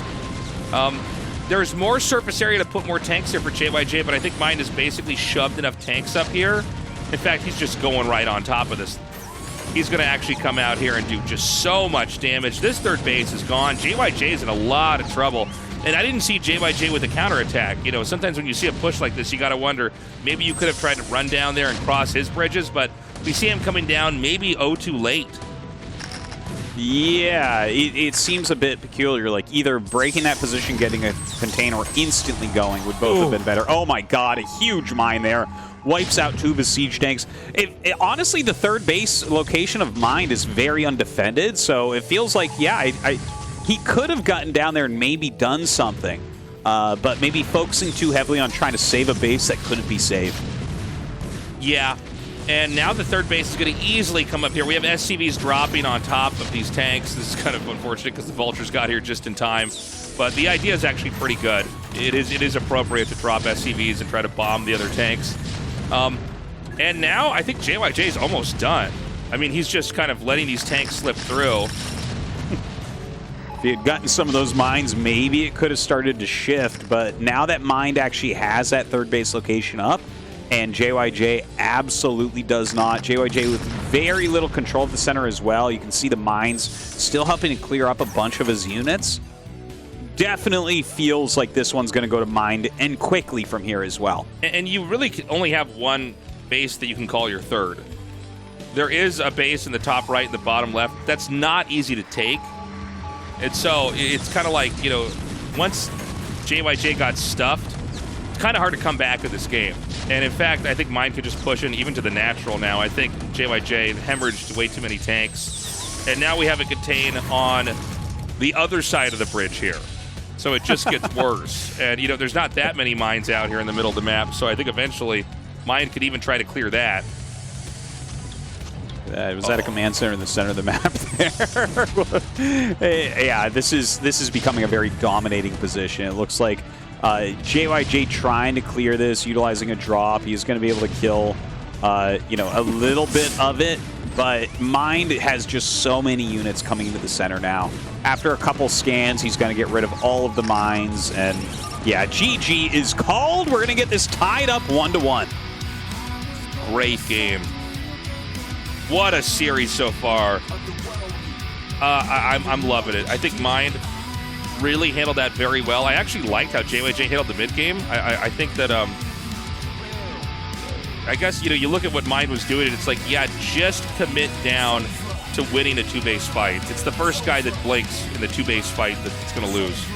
The one who chickens out and tries to make a command center. Mind was just doing whatever he could to try to win that fight, take a later third, and that's game. TBT, it seems to be a pretty rough matchup on that map, where you really just both have to kind of meet in the middle and have it out. Yeah, I would definitely agree with that sentiment. I think they both had the right ideas about that, about kind of dueling in the center, trying to gain that control. They both made more factors than we normally see, more units than we normally see before that third base. But Mind, he found the opening, and he got rid of that quicker third base that JyJ had. So maybe JyJ should have gone for the 5 factories. Maybe he should have pushed a bit more heavily, but unfortunately for him, Mind ties up the series with game number 2.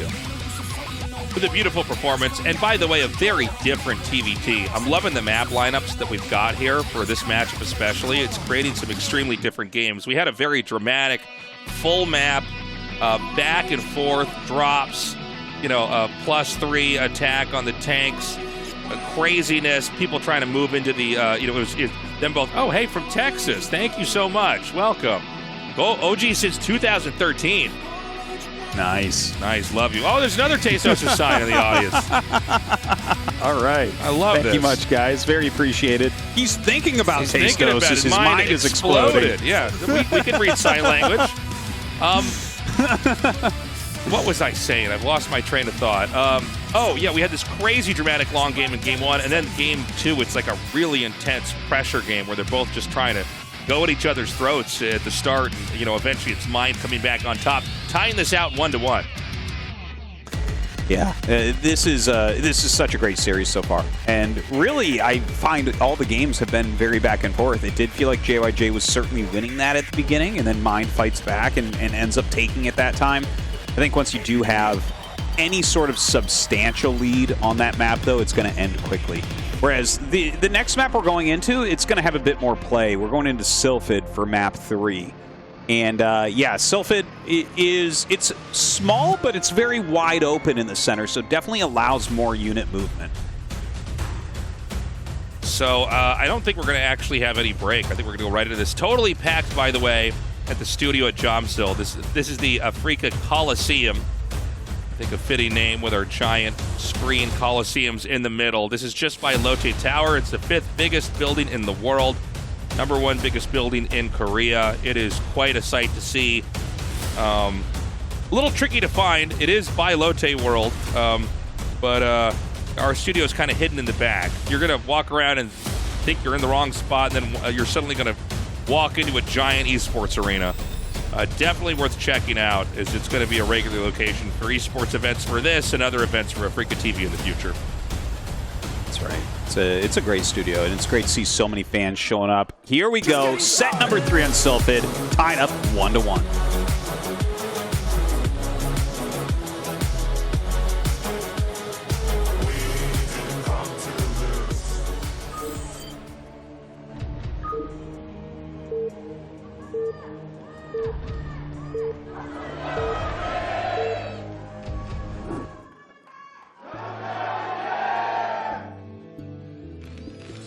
Starting out on the bottom right, it's Mind.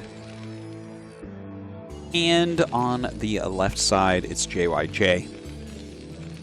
So positionally, this favors Mind a little bit, since he can kind of attack very quickly and keep pressure on while perhaps dropping into the back. But not the first thing that we have to worry about, right? The game has to get, after 2 bases and teching up to starport to really have that situation come into play. But definitely on this map, vultures are very, very strong. You really want to gain map control here. Yeah, and with just one starting location that you both don't have, since it's a 3-player map, controlling that, setting up, and managing that is important. There's a lot of room in the middle to try to move around. Mineral expansions just don't have the same kind of value. Is that right, Artosis? In TVT? Oh yeah, mineral expansions are almost meaningless in TVT. It's like you can take a mineral base as your third, and it's okay. It's not the best, but it's okay because you're going to still be making a ton of vultures at that point, and then that'll fuel your fourth base.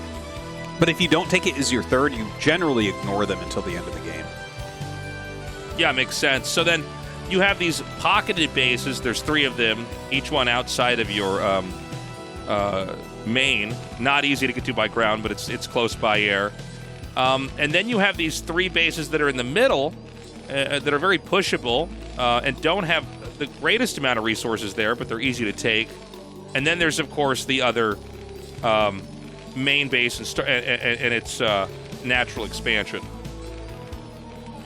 Yeah, and you know, those central bases are so easy to siege if you have map control that you can definitely take it, but you want to try to defend from outside of it if you can. Because trying to move around, because it's kind of like very, look at it, it's jagged terrain. It's hard to move your tanks in there, get them into position, whereas your opponent outside can just suddenly move up and siege the command center. So, yeah, having central map control is the most important thing to do on Silford. It really makes a huge difference, especially on a 3-player map. This map cannot be split. So map control literally dominates everything. You know, on Vermeer we saw it's like, okay, well, maybe slight map control for JyJ, but then Mind still splits the map enough he gets a lot of bases. That can't be done here. I got a quick question for you, Artosis. This is kind of a personal curiosity question, but I saw the SCV come in there, and it's scouted that there was 1 SCV mining gas, and it comes back out. Is there ever a trick where you just mine 3 gas and do something aggressive? Because I know that's a thing in TVP. Yeah. You can. Well, first off, you always have to make sure you only have 1 SCV mining when the SCV comes in to scout, because if you have even 2, like you know, alarms go off. You're super defensive at that point. You know that something's up. But yeah, once it leaves, you can throw SCVs back on and do something like a 2-factory play. You're going to generally base that off of SCV health and how many Marines you have. Because like if it's a healthy SCV, you can't block the scout on the command center. Interesting. Yeah, there's always these little mind games. We don't get to explore it that much in ASL because they're not always used, but these little tricks to try to come out and get ahead or kind of give some false intel. So we've got the Vulture here from Mind coming up. It is going to get the confirmation that there is a command center being made over here, and it will also get the kill on the SCV. And yeah, this is super important that he sent the first one. If he hadn't sent this, JyJ would actually take quite an advantage here. But he sees that it's a siege tank first, which is going to allow him to fix his build-up. Sometimes you go siege tank into Wraith, and sometimes you go siege tank into a siege tank Vulture push, which can be really, really strong. Oh my god, he gets so much done here with the Vultures, and he's gonna get out. Are you kidding me? This is insane. He saves the Vulture, literally 1 HP. Oh my god, that's crazy to me. And you know, that's a very, very unusual exchange to have happen. You know, normally you're giving up a little bit by having the Vulture, and then you're going to trade it out. And it's funny too because JyJ tried to hide the Marine, like he very intentionally slid that over to the corner, in kind of a place maybe the Vulture wouldn't go. The tank is now going to come across the map in a counter move. But we have a tank here for Mind. I feel like Mind has exactly what he needs, right? He has exactly what he needs because he sent that first Vulture in. If he had not, if he thought, well, it'll just be met by a Vulture and maybe I'll lose it, and he doesn't go, then JyJ would probably have an advantage. But Mind very, very smartly has figured out what's going on. I think he's going to have Mines in a second here.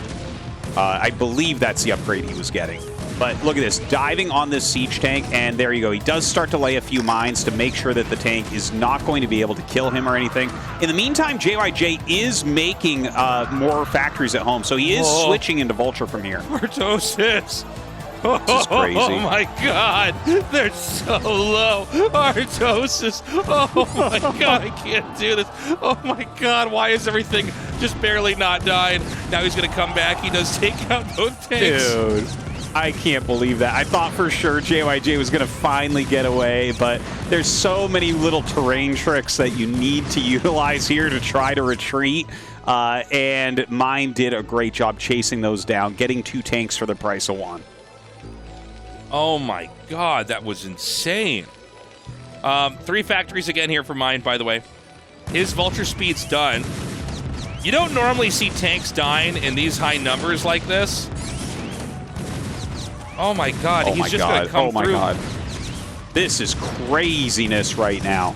There are 3 factories on both sides. He will end up holding this, but I'm worried. You know, JyJ is going to be able to rate some more SCVs here. Not sure how close his mines are to finishing, but he might be able to lock those tanks into the base of Mind. You know, Mind gained the advantage killing the 2 tanks, then getting 2 of his own because it just skews those Vulture fights so heavily.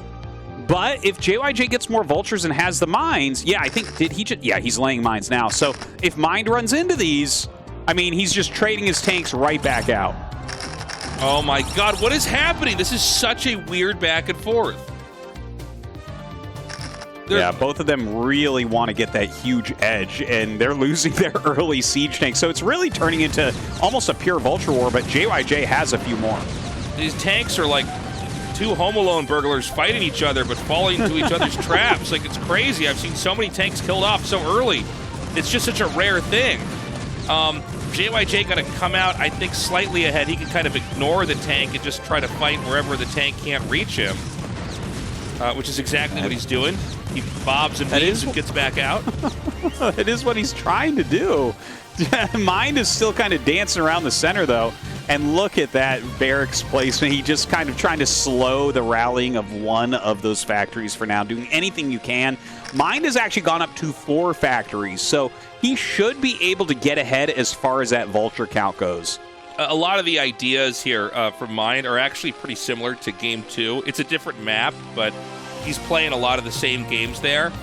He wants to try to power across the map and basically set up a position where maybe he can start to entomb JyJ into his base and force JyJ into drops. Man, if you ever get into them that quickly where they have to go drops on 2 bases, that's almost the victory in and of itself, right? It becomes very predictable what's occurring there. But right now, JyJ does have more mines on the map, and we saw Mind was actually adding a second add-on. So it looks like he wants to go into more heavy siege tank production at this point, but still keep up reasonable Vulture counts. So, you know, with the 4 factories continuing to crank out a lot of units here, I don't know that either side can really attack into each other. There's enough mines laid out. Is there any actual units in the middle of the map, by the way, for JyJ, or is that all just spider mines?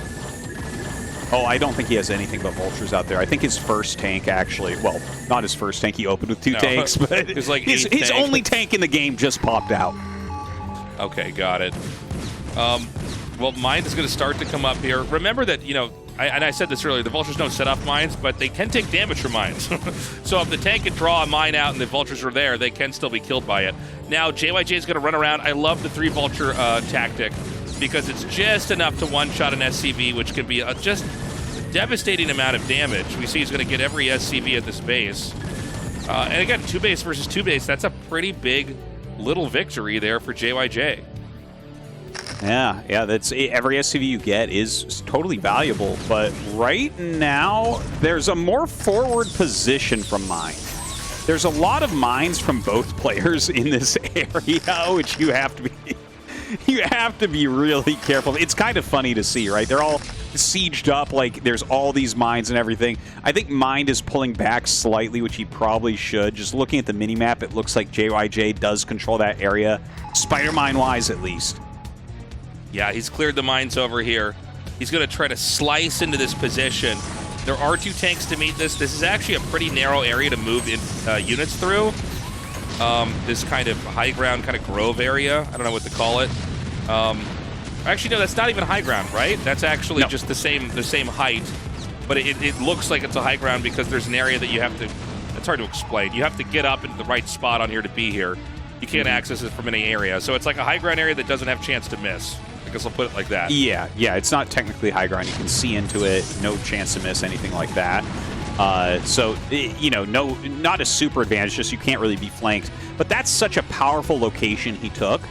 This is why I was saying his position, spawn position on the map is slightly favored. Because now that he holds there, he has the potential to push into the natural, but also, if he gets a dropship, he may be able to start ferrying units into the main base of JyJ. So, yeah, that's a very good point, actually. You know, in so many matchups, the giant, massive starting location you get, the main base is so big, it's so tempting to drop in there, especially like recalls or overlord drops or even mass vulture Goliath tank drop. It's all very tempting. Now, Mine's gotten up here. He hasn't cut off circulation. I think he would like to do that ideally. I don't see very much protecting these tanks. I think he might be able to just run up and plant mines. He's getting his tanks further and further in. A great push coming forward. JyJ does reinforce with 3 siege tanks of his own, some vultures and Goliaths coming as well. So he will continue to hold on to this area, but he is getting choked a little bit. You have to be careful with where you set your rally at this point. Honestly, I think JyJ needs to deal with this. I think he needs to get rid of everything in that area and just make sure that this is not a problem anymore. Yeah, well, Mine was trying to do what he wanted to do, which was to cut off that location, but he might have actually had to fight too hard, and maybe he lost too much in the process. JyJ up a base, but Mind is actually about to land his 3rd command center. Yeah, that 3rd command center, obviously the location he's taking may be easier to defend and everything there, but not as valuable as where JyJ has taken up towards the top left of the map. That's like a full expansion and one of the only 3 high ground locations that there are. Yeah, it's just an expansion that JyJ probably can't get in. Mind probably can't get in, so JyJ is going to feel very safe there for a long time. That being said, Mind has planted mines over at the 3rd base that mirrors the position that JyJ has taken. But I agree with you, Artosis. JyJ has the better, superior expansion. But Mind does have more middle control here. Yeah. The movement that Mind has displayed, I think, is outdoing JyJ a little bit, but JyJ's macro is on point. I like the little group of Wraiths he has that could come in to play at any point, especially if like the Goliaths messily get caught up in a battle. You can suddenly bring in the Wraiths and really gain an advantage through that. They could also catch some drop ships, so really cool plays from JyJ in that regard. Yeah, rallying the Wraiths there is genius, too, because it's in an area where you're not going to be able to unload. So if the Wraiths spot your drop ships, all your drop ships are going to die. Also, you might not have any idea about the Wraiths or the count of Wraiths, because you're never going to scan right there, right? That's like the most worthless position on the map. Now... So, go ahead. Look at this line. See, Mind is pushing back again towards this area where he definitely wants to have that option of either hitting the natural, dropping into the main base. It's a very scary area to lose control of for JyJ. So I am a little bit nervous about the fact that he keeps giving up that spot. Yeah, one thing I'm noticing, Artosis, is that there's no easy gas spot the longer this game goes on for. There's no easy new gas spot for JyJ. He's taking that mineral only because that's all he can get. He can't get into the up. So the whole curve in the top right, starting from the very 12 o'clock position into 3 o'clock, that kind of goes to Mind right now. So JyJ needs to change this. He needs to fix this, and he needs to do it pretty quickly. Because there's tanks in range of the other 3rd base, which would have been a 4th or a 5th base here for JyJ. Mind has at least vision over here. I think actually if JyJ can slip through the top, which is exactly what he's doing, he's going to be okay. He can wrap around. Really good play from JyJ. I like it a lot as well. Those couple siege tanks in that area also, that's like kind of hard to break. Taking on this area, like his armies are fragmented a little bit, but now he has like control of the top, right? That's the other main base and natural, so that's like very valuable terrain. If he can get those bases up, Mind is just behind. Ooh, and it rhymes too. Yeah, you're right. He is just behind. I think Mind, he seems to be a little bit more intent on like cementing his position. I think JyJ is a little bit better at running the clock and then getting more and finding that opening and going for it. Mind decides to shove further forward here. I think this may be actually a misplay here from Mind. I think he's starting to feed in. I think he's going to be overextended and overexposed here in the middle. Oh, Artosis. Oh, my God. Hero SCV just happens to be there. And the dropships can pick back up. And I only see one Wraith, so I think he could drop here if he wanted. Yeah, he might go back for that now. That's kind of funny because they were waiting that whole time, and the dropships actually were going to fly to where they were. So that might have been like a gift-wrapped surprise there for JyJ. I wonder if what you say is true, though. Is Mind over-pushing the center? JyJ is massing up so many vultures at this point. He did end up taking a mineral base, so you're going to really flood vultures. You can see a huge supply. A lot of that advantage is in this gigantic vulture count, which, of course, against these siege tanks, not going to do well. But he runs past them for the most part. Double dropship headed towards the main base while JyJ hits this mineral base from Mind. Oh, my God. This is actually crazy. A recovery drop is going to come in here from Mind to try to clean this up. So many kills on those SCVs. And, it's totally worth it. Just to sack those vultures to get that many kills onto workers and pull the forces of Mind away. Excellent play here. And, the more I'm looking at the map, the more I'm just seeing this big wrapping arc positionally here for JyJ. Doesn't mean Mind's going to lose this game, but it does seem like he's going to have more opportunities, especially at 12 o'clock. Well, loading up some dropships here, getting ready to continue to push to the north. And JyJ, he's got to be careful. You don't want to be bleeding tanks off in the center of the map. If Mind gets any more forward, he'll cut off the circulation between the factories and that 12 o'clock position, which is something you cannot allow here. Yeah, you can't let that happen. I think the dropship play a little bit more active here for JyJ. Big Mind hit connects, and the vultures unload. And it's funny, this is probably the least important base that Mind has. It's kind of a base you just take because it's like there, and it's like you could make more command centers with minerals, and turrets and stuff like that. A refinery actually costs minerals when you think about it. But it has actually been Mind's Achilles heel as JyJ has slipped into this fairly unimportant base and forced Mind to pay attention to it, and this has basically opened up the whole top of the map.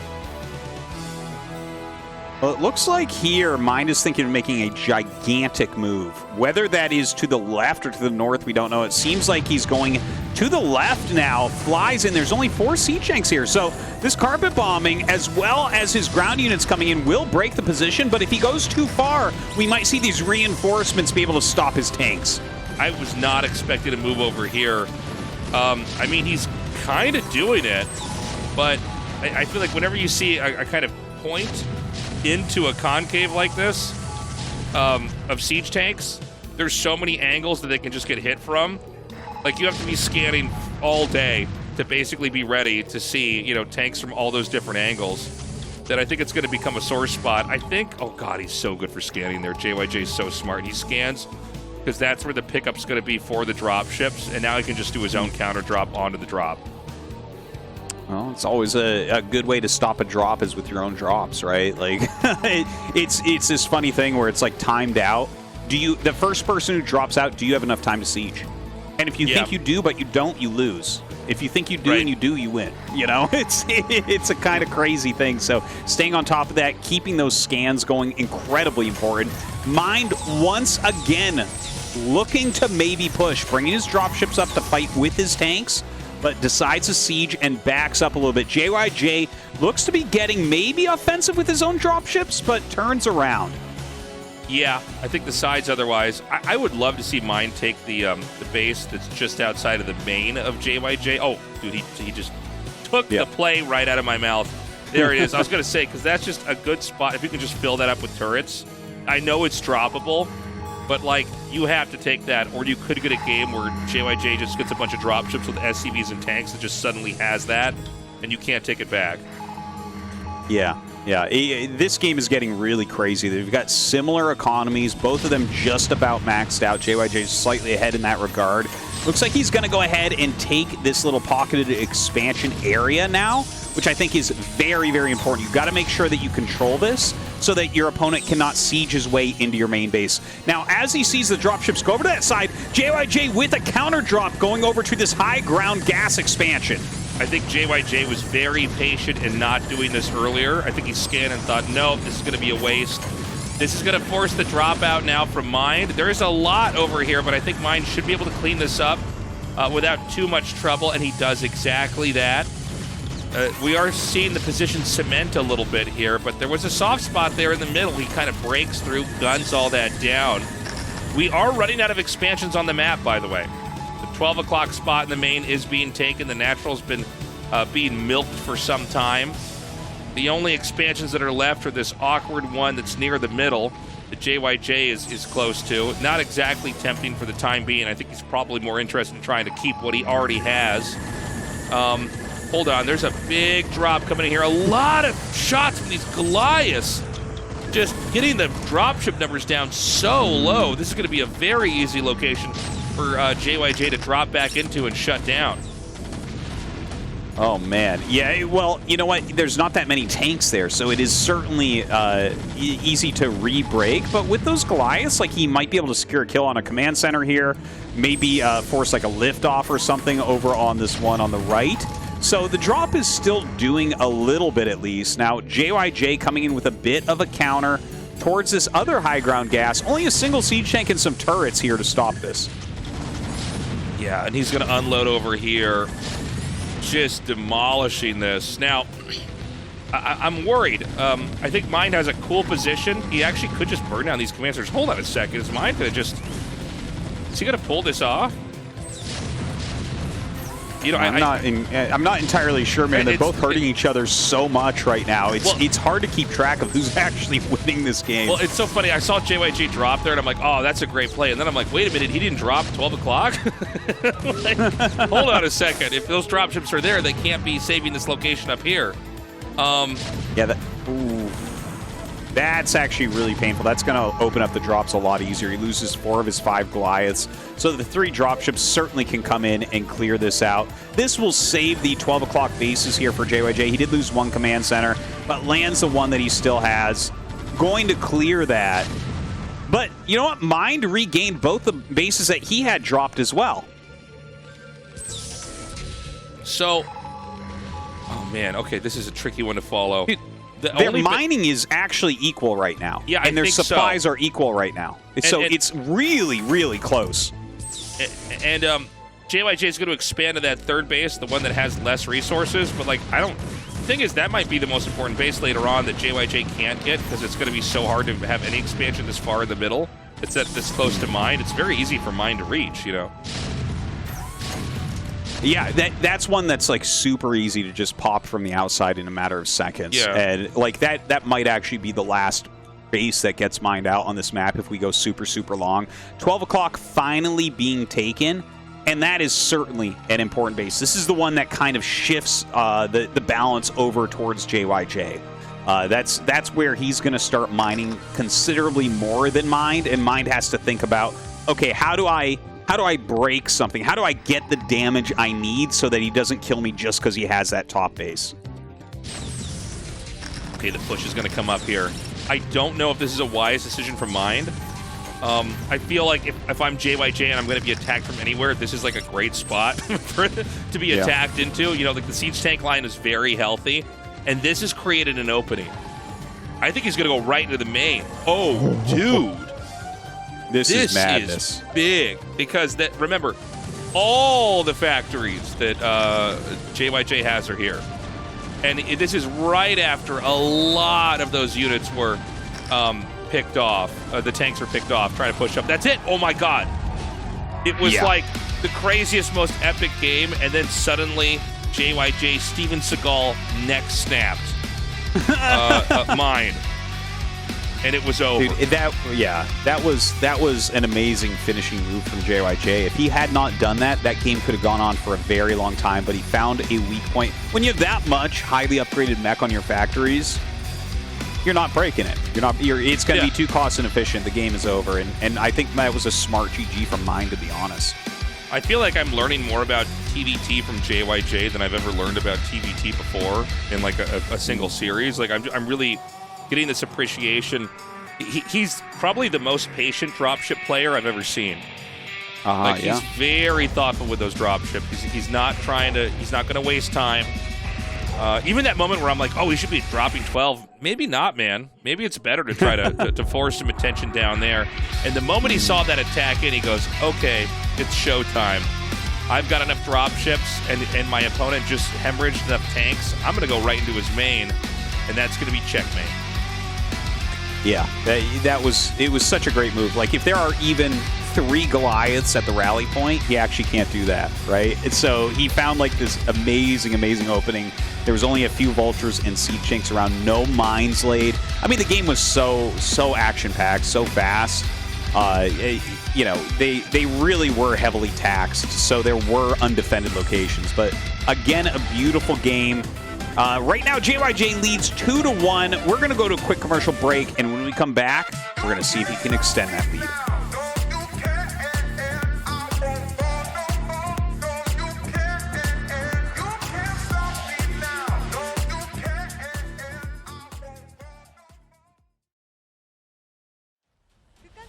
텐션 하식스와 함께하는 ASL 시즌15 대망의 결승전 경기 함께하고 계십니다.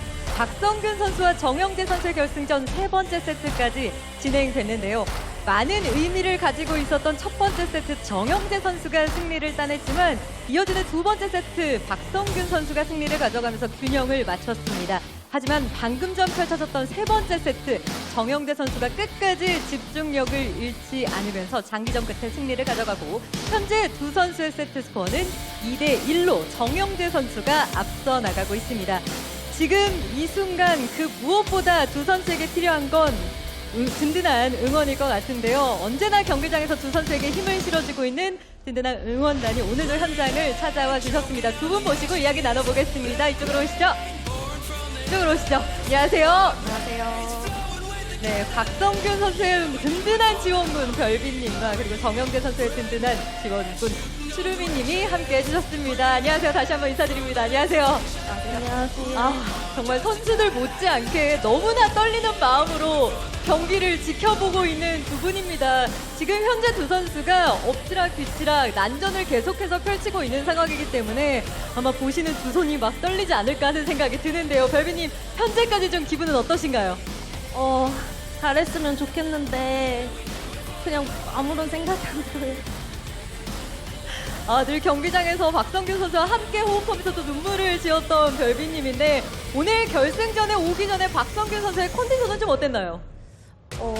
원래 대회 전에는 좀 항상 예민한 편이고 손목이랑 허리가 조금 안 좋긴 한데 그래서 좀 걱정이 되긴 하네요.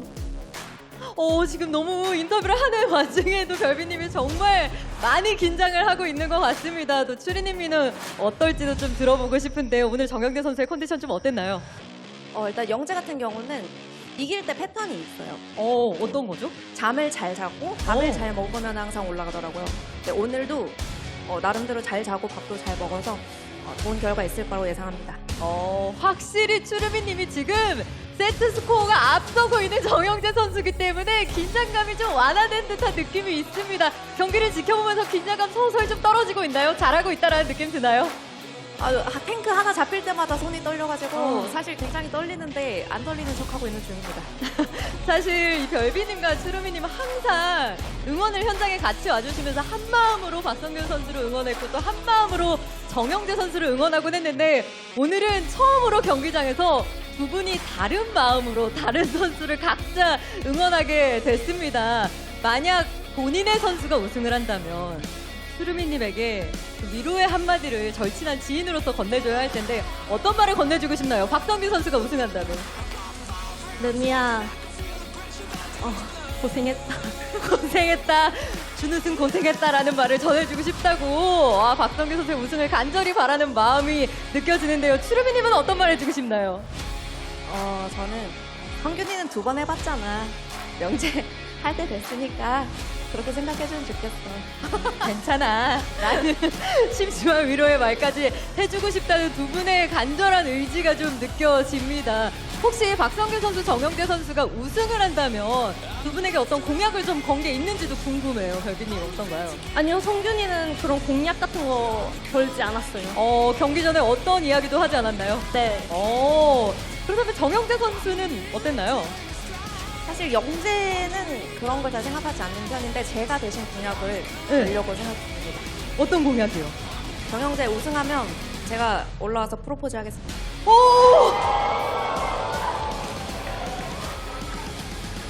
너무나 엄청난 공약을 걸었습니다. 제가 살짝 정영재 선수의 표정을 봤는데 마스크를 쓰고 있어서 표정을 읽을 수는 없지만 아마 좀 적잖이 놀라지 않았을까 하는 생각이 듭니다. 별비님도 깜짝 놀라신 것 같은데요? 부럽네요.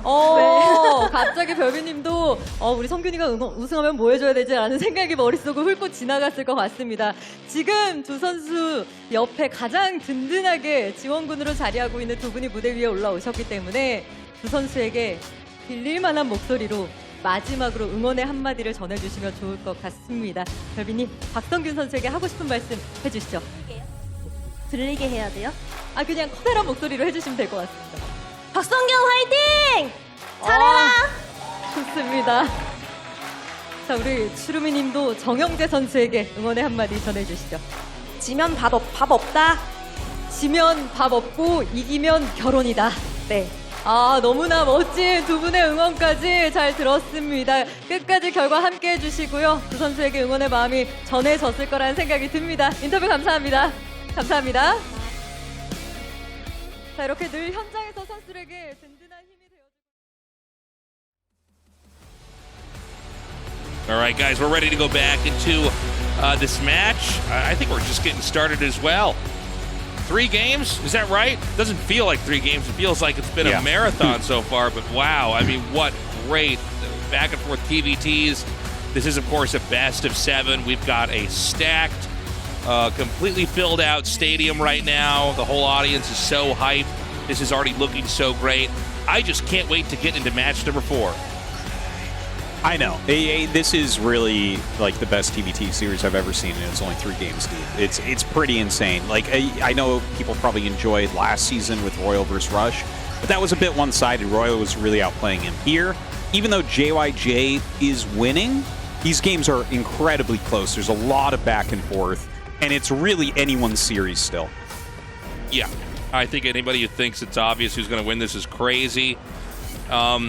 JyJ does take that lead. I do want to point out that Mind's win was a very specific win on a very specific map. You know, Dark Origin's a map where if you really can control it very well, it kind of shuts out the rest of the game, right? You can grind the game to a halt. These other maps that seem to be a bit more dramatic, where there's a bit more back and forth, JyJ has played very well. And also, I want to put out that if we are lucky enough to go to a Game 7, it is on 76, which would be the most insane final map to have for this ASL Season Finals. But for now, we're going to go to Heartbreak Ridge, Game 4, as the ASL Season 15 Finals continues on.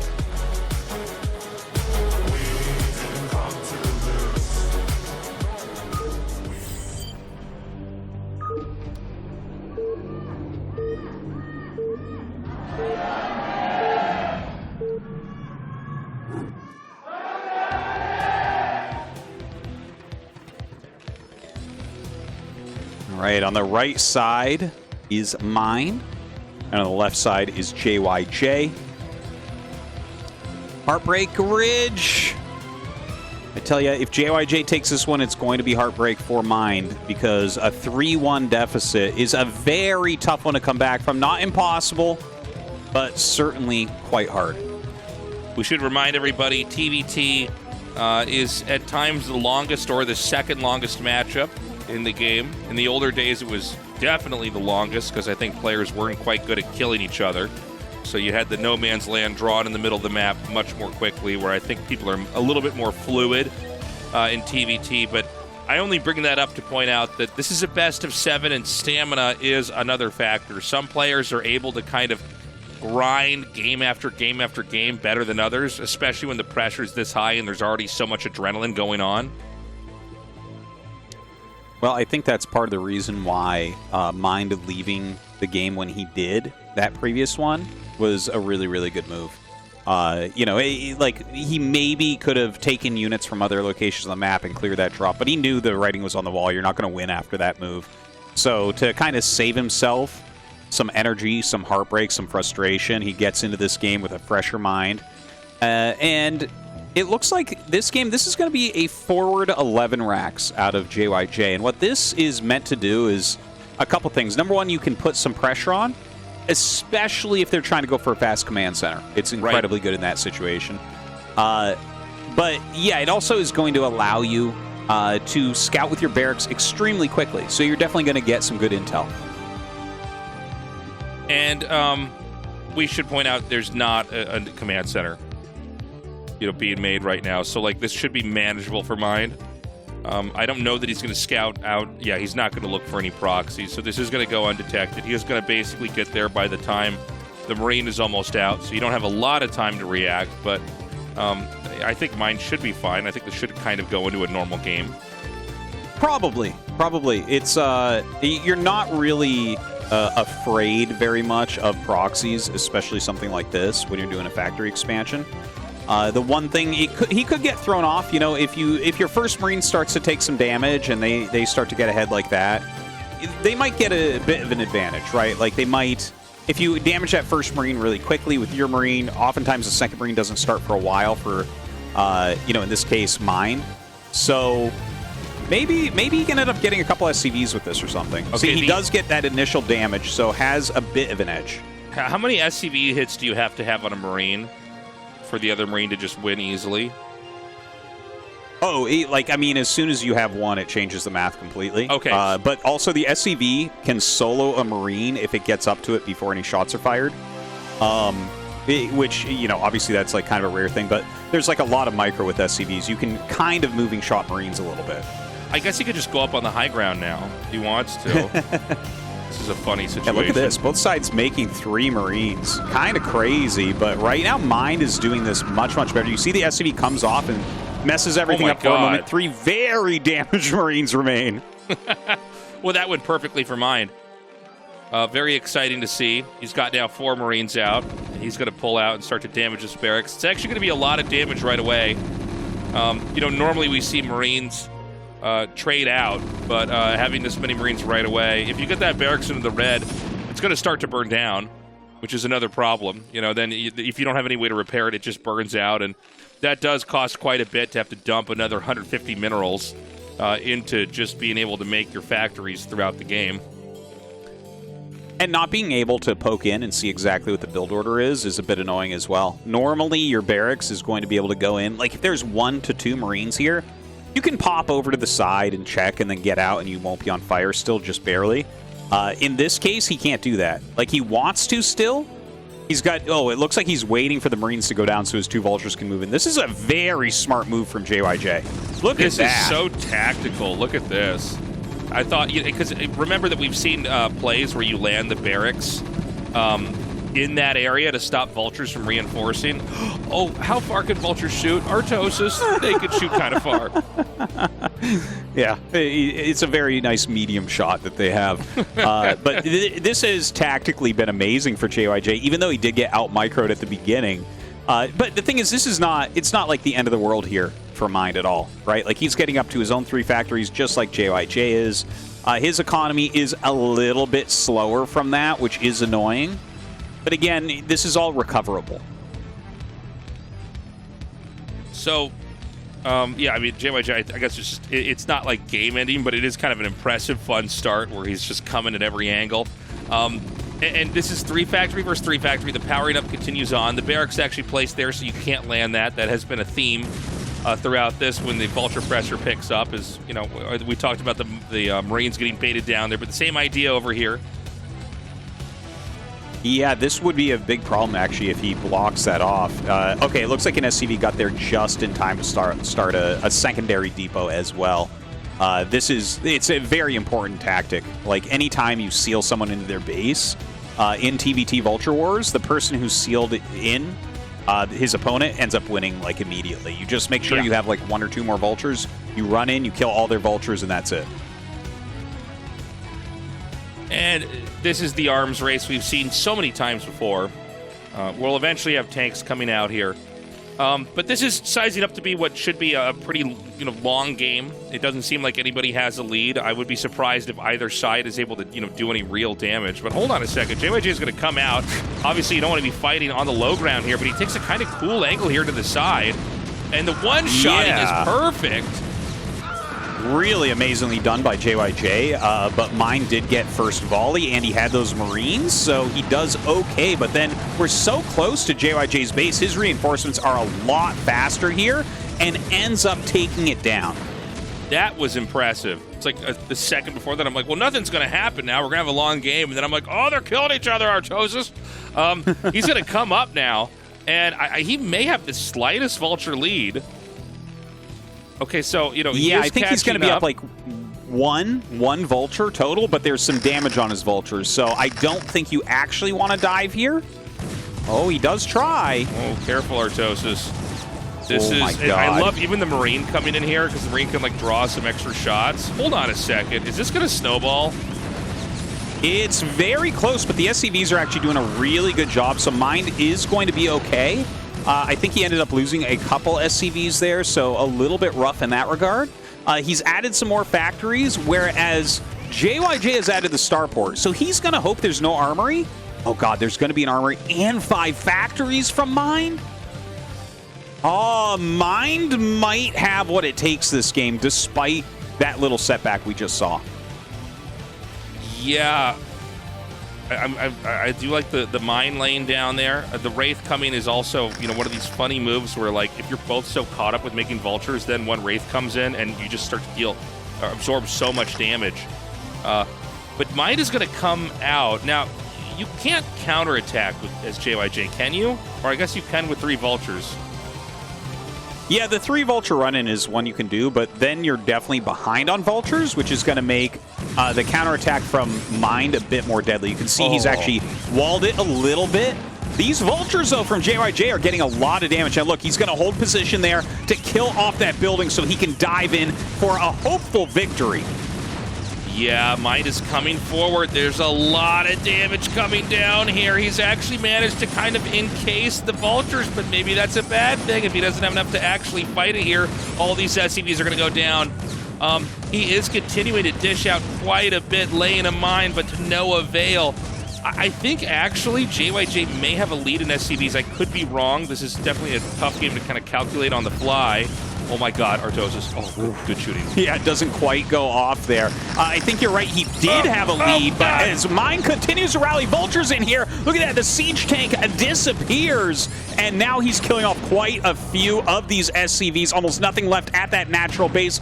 The barracks actually causing some big problems as well as far as targeting goes from JyJ, and a Wraith dealing damage over in his base also. This is insanity.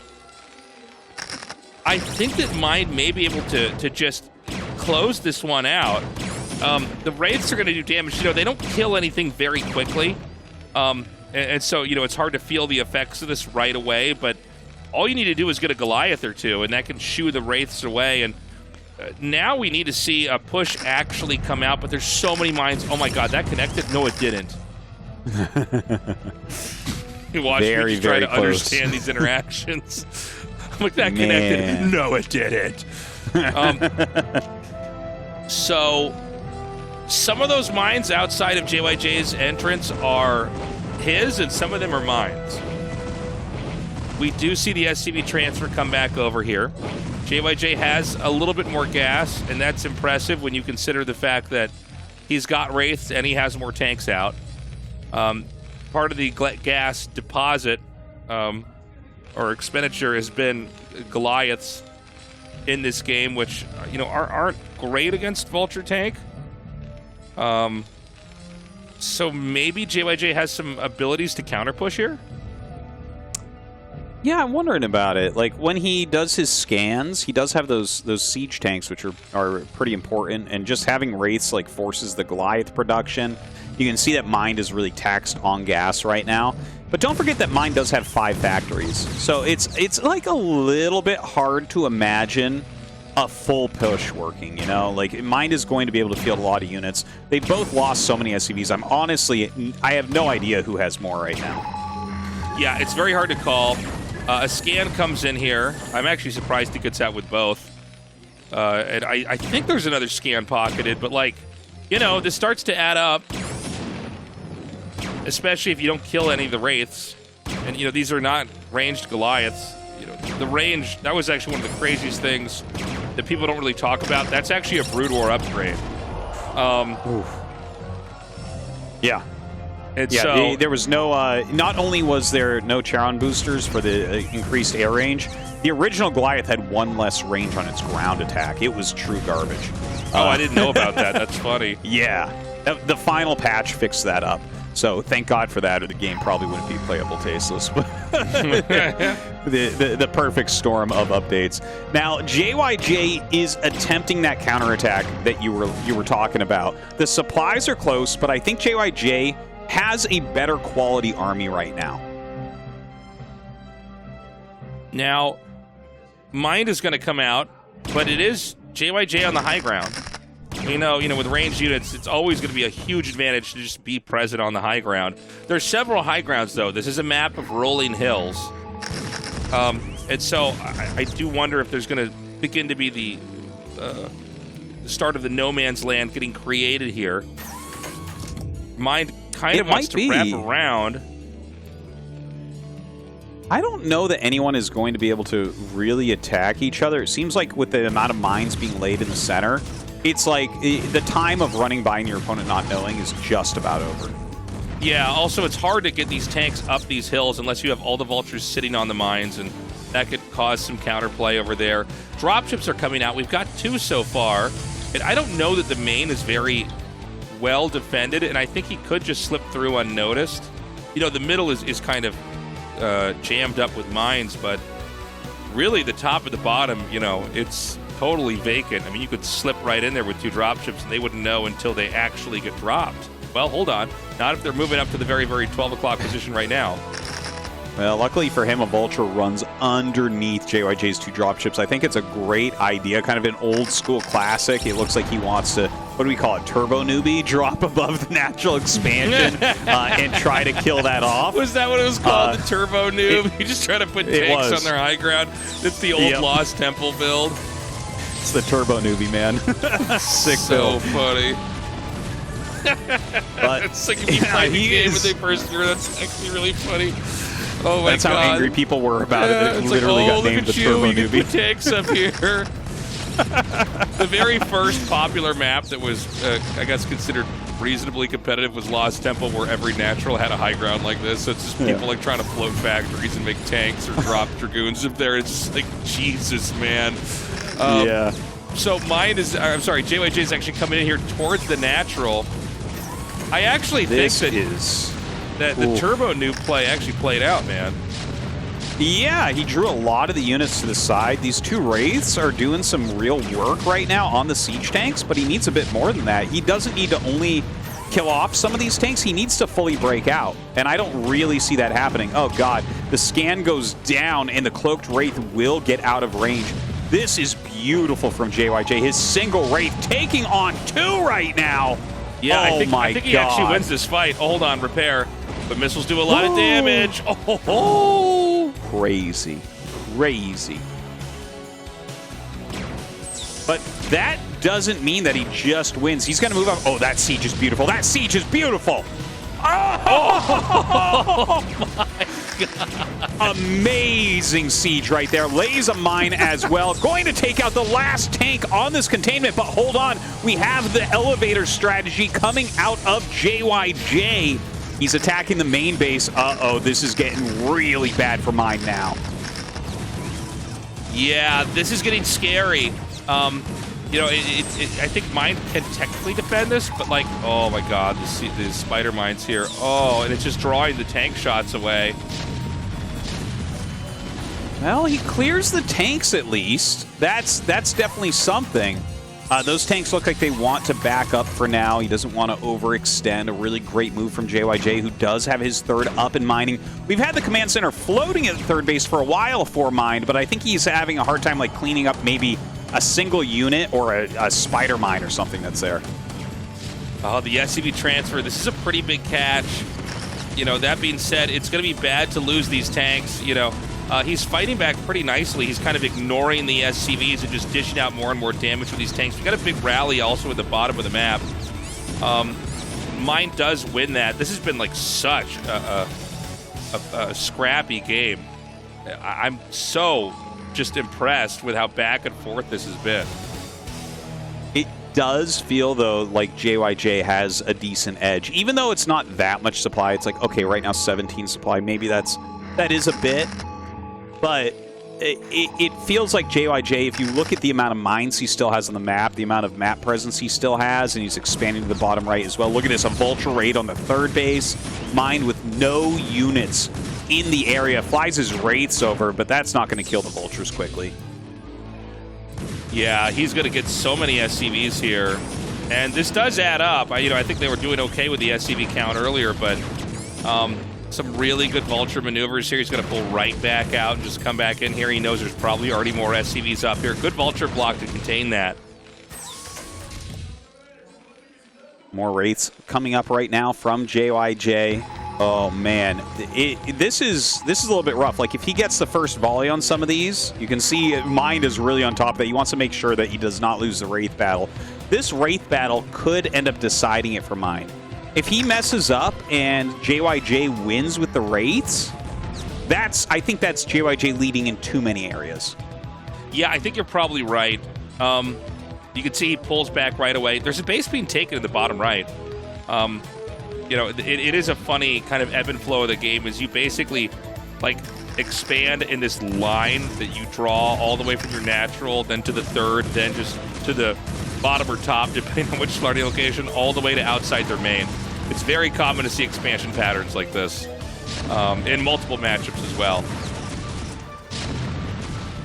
Right now, a little bit of scuffling going on at the top of the map. Looks like JyJ still maneuvering some of his siege tanks down towards the bottom. I feel like he's kind of trying to zone in that area, right? He's got like 2 bases down there that aren't heavily defended. Throwing down some missile turrets now as well at his 4th. And Mind is going to need to make something happen now. He's down about 30 supply. His army's not terrible. He's got a pretty good air force here, but no real map presence, and that is exactly what he's trying to fix at the moment. Yeah, I think JyJ's made himself pretty comfortable on the map here, and I like that you're pointing out those mines. It's so key that as long as there's this many mines on the map, it's just hard to kind of actually move and secure anything. If you start to right-click anywhere because you're in a hurry, you're just going to get blown up by so many mines. But, sometimes we have these games where the guy that expands a little bit slower ends up winning because the other guy mines out and can't kill him yet. I'm not saying we're there yet, but it could be something that happens here. Yeah, it's possible if you start trading inefficiently thinking you're about to win and then it never materializes. But I think JyJ is like, he's tightening the noose right now in a lot of ways. Like, he's taking more of the map. He's over halfway, and this might be the only matchup where that truly, truly matters. Where it's like, even if it's not an extra expansion, it's like, no, I just own like 5% more of the map. And it's like, well, that's constricting, so that's really strong. But look at this. Mind comes over with his Air Force. Oh, no, 3 Valkyries. He is definitely going to be wiped here. That's going to be it for Mind. Not necessarily for the game, but I mean, now he can't control the skies. He can't drop safely. The Wraiths can rain down damage without impunity. Beautifully done with impunity. Excuse me, I can't talk, guys. This is just a crazy back and forth. JyJ looking so good. Mind in a lot of trouble right now. Yeah, that's rough. Yeah, I mean, even this game had a lot of back and forth in it, too. It did feel like JyJ maybe took control a little bit quicker and didn't super let up on that. But Mind had some great moves, did some great Vulture raids, and just it wasn't enough at the end. So now he's down 1-3. That is a big mountain to climb. It certainly is. JyJ is very comfortable kind of getting into the right spot in the mid game. He knows when to back up. He knows when to go right back in and try to fight for some more damage.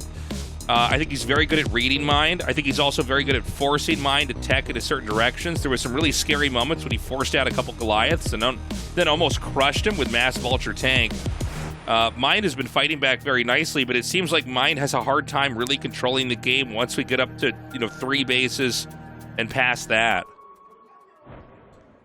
Yeah, well, JyJ, you can tell, like, mechanically it feels like he's a little bit ahead. He's a little bit quicker to take that map control and continue to try to maintain it via having lots of mines on the map.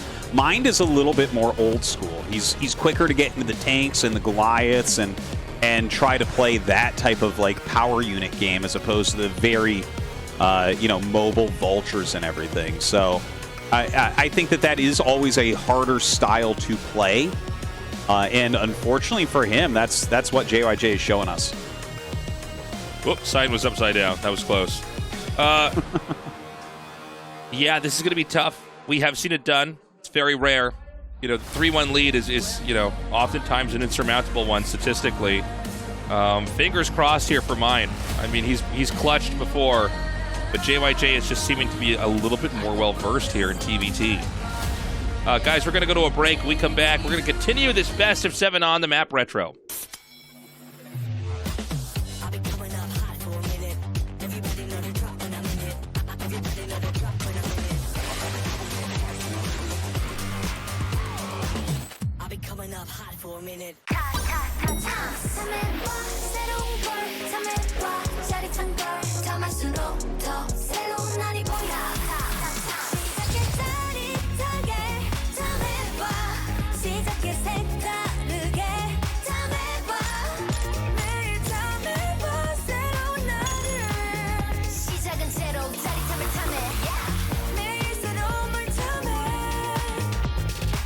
너도 탐세봐 탐세로. 드디어 카운트다운을 시작합니다. 4, 3, 2, 1.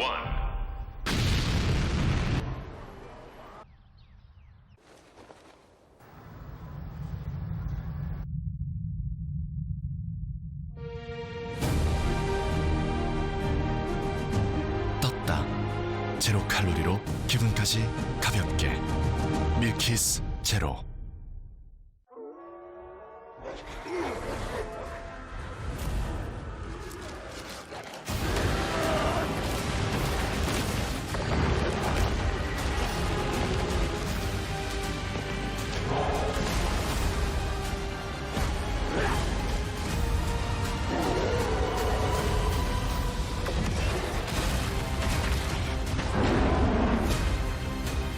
늑대들 먹이로 써주마.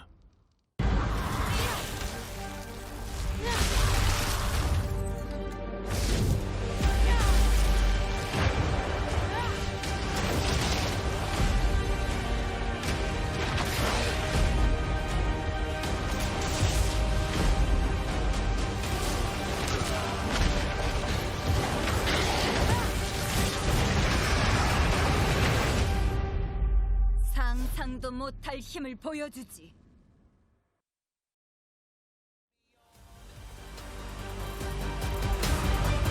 Welcome back, everyone. The ASL Season 15 Finals continues on.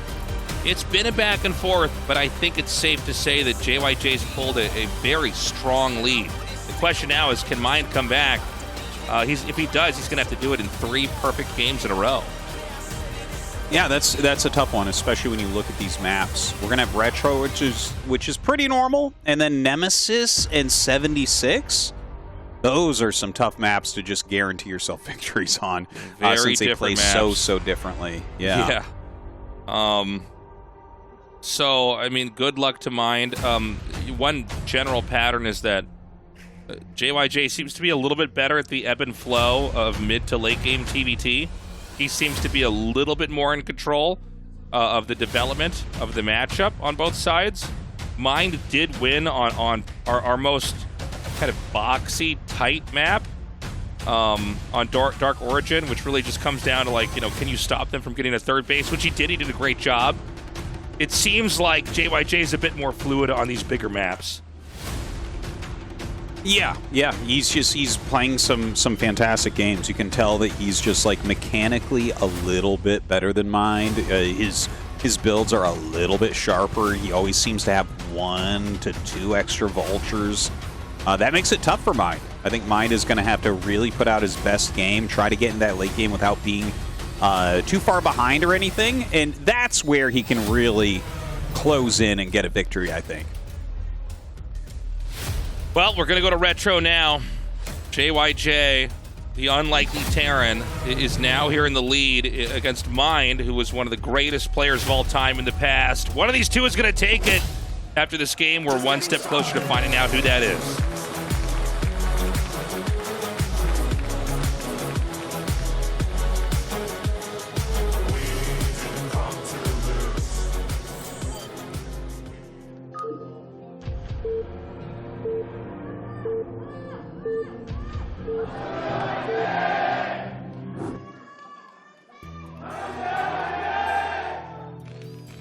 All right, in the bottom right-hand side, down 1 to 3, it's Mind. And in the top left, getting 3 shots at an ASL title, it's JyJ. I like the way you put that. Yeah. Guys, thank you again for joining us for this season, and thank you for the support on Patreon. I know we bring it up often. Someone in my Twitch chat was like, you bring it up at every game. And I'm like, we bring it up about 40% of the games. But we got to remind you, without your support on our Patreon, we wouldn't be able to do this. So we hope we can encourage you to do so and sign up.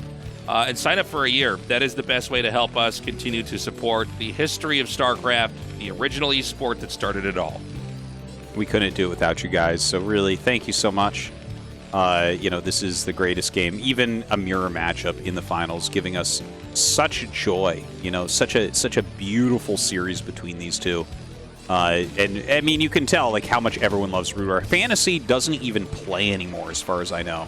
But that's here he Fantasy is, in the audience, by the way, guys. That's yeah. Fantasy is considered the second best Terran at the prime of Brood War back in the Kespa days. But yeah. I mean, it's a wonderful game, and let's keep it around forever. Yes, please. And when you sign up, you do get access to our little mini podcast we do, which is us talking as we're getting ready to record the games. And you get to sleep at night knowing you're a good person. So go to the Patreon. We appreciate it. So we've got cross spawns on this map. I don't see JyJ's gas taken. And so this is going to be Command Center first, and I got to say, this is a man who knows how to play in a best-of-7 lead. Yeah, this is amazing from him to choose to do this here. Obviously this is a risky build. If there's any center barracks, you lose. But in this case, it's cross-spawn, it's Command Center first, and he's playing against a factory expand, most likely. Like, This is a huge advantage for JyJ. A huge advantage.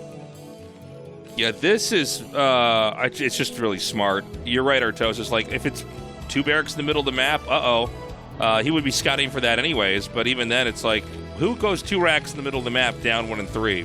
The mindset of someone who's probably not going to survive this. So JyJ is playing his lead nicely. And in fact, he even sends an SCV through the center, which would have scouted any proxy barracks. And will, in fact, find Mind first, which is extra annoying right there. But that's going to put JyJ's mind at ease, because he knows now, even if Mind wanted to rush, he's scouting JyJ too late, so he's already taken SCVs off gas, and the travel distance is simply too much. You're not going to get anything there in time. So as Mind scouts this, he's going to know, uh-oh, I'm as far behind as I could be right now. Yeah, and it's going to be a very tough game here for Mind. Very, very tough. It makes me go back and think of Game 1, where it seemed like Mind had like a really good opener, and JyJ actually handled it pretty well, all things considered. We're going to have the similar situation that Mind's going to have to be in if he's going to recover or he's out. Yeah. And we always got to bring this up if we're in a game this important and people see Command Center first, because many of you who are trying to learn, you might look at this and go like, well, what? I mean, can't you just be rushed and die? Yeah, but to win the tournament, you've got to win 4 games, right? And so what happens if he doesn't rush? What happens if he's far apart like right now? Well, then you've kind of done an odds game, and it's paid off. And maybe let's say that he did rush this game and that JyJ was dead and we're going into the next game. Fine. Mind still has 2 more games to win. And so this is how a professional player will be able to play a series in a certain way where they're willing to take more risks later on to give themselves an advantage in a game that pans out longer. Yeah, and a build like this can be a little bit demoralizing, too, if you're already down and then you scout this and you're like, oh, no. This is the build that Command Center First really, really hard counters. It's a much bigger advantage than what we saw from Mind against JyJ in game number 1. That's a much more playable position. Here, it's like, oh, wow. You know, it's the most greedy thing against the safest thing. Right. And, you know, there's the same kind of inverse logic with cheese. You know, a lot of times people ask, well, when do you want a cheese? Well, it's hard to say. I mean, there's a lot of ideas with that, too. Sometimes people say a cheese is great in the first game in a best of 7, right? To kind of keep them on the defense, keep them a little bit afraid of doing something like this. Sometimes cheese later on in a series can be predictable. Obviously, all the cheeses and rushes are dependent on the map and the matchup and what you could do, but when you get to the professional level of play, this is what's really... you know, these interesting ideas to explore and try to figure out. So, just to be completely clear with everybody, JyJ's in a very, very good position. This is very playable already. Well, yeah, it's a tough one for Mind to counteract. I'm actually really interested that he's going 3-factory Vulture. Well, maybe it's not 3-factory Vulture. He has a few Vultures and it's 3-factory, but it might actually go into Siege Tank production. I've seen the only good theorizing I've ever seen about this position was from Flash, where he mentioned something about you have a slight tank advantage, so you have to try to keep that. So that might end up being what Mind does here. He might just try to produce a lot of siege tanks and then outplay over the long term. Because there's not going to be a position where you can push in and win quickly. But maybe if you just have a lot of tanks, there's a poor attack occurs, and then you're all caught up. We see JyJ coming up here. He's going to use the Marine to bait the mines out. Does drop that Marine in that moment. Mind, the one thing he's got going is, you know, the spacing of all the mines. It can kind of, you know, it's hard to fly out with any dropships to raise and surprise him. But this has been a TVT that's been consistently, you know, both sides powering. JyJ's 4th factory, by the way, came down at a frighteningly early moment. Yeah. Well, that's what happens with Command Center First, right? You're getting your SCV production, and you're expanding out of the way, and then your factories go up really, really quickly. So he has more production right now than Mind has. But I like what Mind is doing. He's laid a few mines around. You know, it's giving him good vision and everything. He sees where all the movement is. He's trying to get into his own tanks. And he's taking a very quick third, which maybe that's a little bit risky. Maybe there's some way that JyJ could punish, but it's pretty far away, so he might get away with that. Yeah, I think it's a good idea for Mind. I think it's, you know, the best move is to lay mines, and then if a push comes, try to, you know, use that intel and kind of see them carve their way through the minimap and try to set up an ambush. But JyJ might just have too much muscle here. Yeah, notice how he's suddenly up 20 supply, right? This is what Command Center First does so well. You can see he just has more of everything right now. Everything's gotten separated, Tastosis. Oh, the tanks that are so precious are now going to get blocked. He even puts a mine in here to block the movement up the ramp, and there's so much more damage coming in now. The tank siege up. Well, just one tank siege is up, and, you know, already I feel like things are looking really bad. There's just so many units that can spill forward, and the tanks are dropping one by one. It looks like JyJ should still have one tank when this is all said and done. And maybe he can just barely pick that off. 3 Goliaths here, that is going to be a lot of damage on the command center. That was pretty well microed from Mind at the end of the day, but now he's down 30 supply, and he's floating a command center away. And map control goes to JyJ. He's laying mines absolutely everywhere. Oh my god, trapping these tanks. It looks like he will be able to save one of them, but the army size of JyJ is out of control. Yeah, more mines coming down here. And, you know, the tank is just so weak right now. You know, Vultures and Goliaths in this high numbers. And, oh, my God, he's got to be really careful. Artos has got to be so careful. Okay, he scans. He's going to kill those mines off. Had the mine been pulled into the tank and SCVs, everything would have been killed there. But there's so much coming out right now here for JyJ. Oh, this is so bad for Mind. He is on the brink right now, still down 30 supply. The third base going up for his opponent. His command center starting to burn a little bit, taking a lot of damage from those Goliaths. Maybe he can stabilize with these siege tanks, but no, look at this, runs in. JyJ is surrounding absolutely everything with mines right now. Gonna blow up another tank, but Mind does hold on. Yeah, Mind fights back, but a third base at 12, finishing up, a gas already being taken over there. The command center burning and floating just outside the natural expansion for Mind. And he's going to keep forcing scans.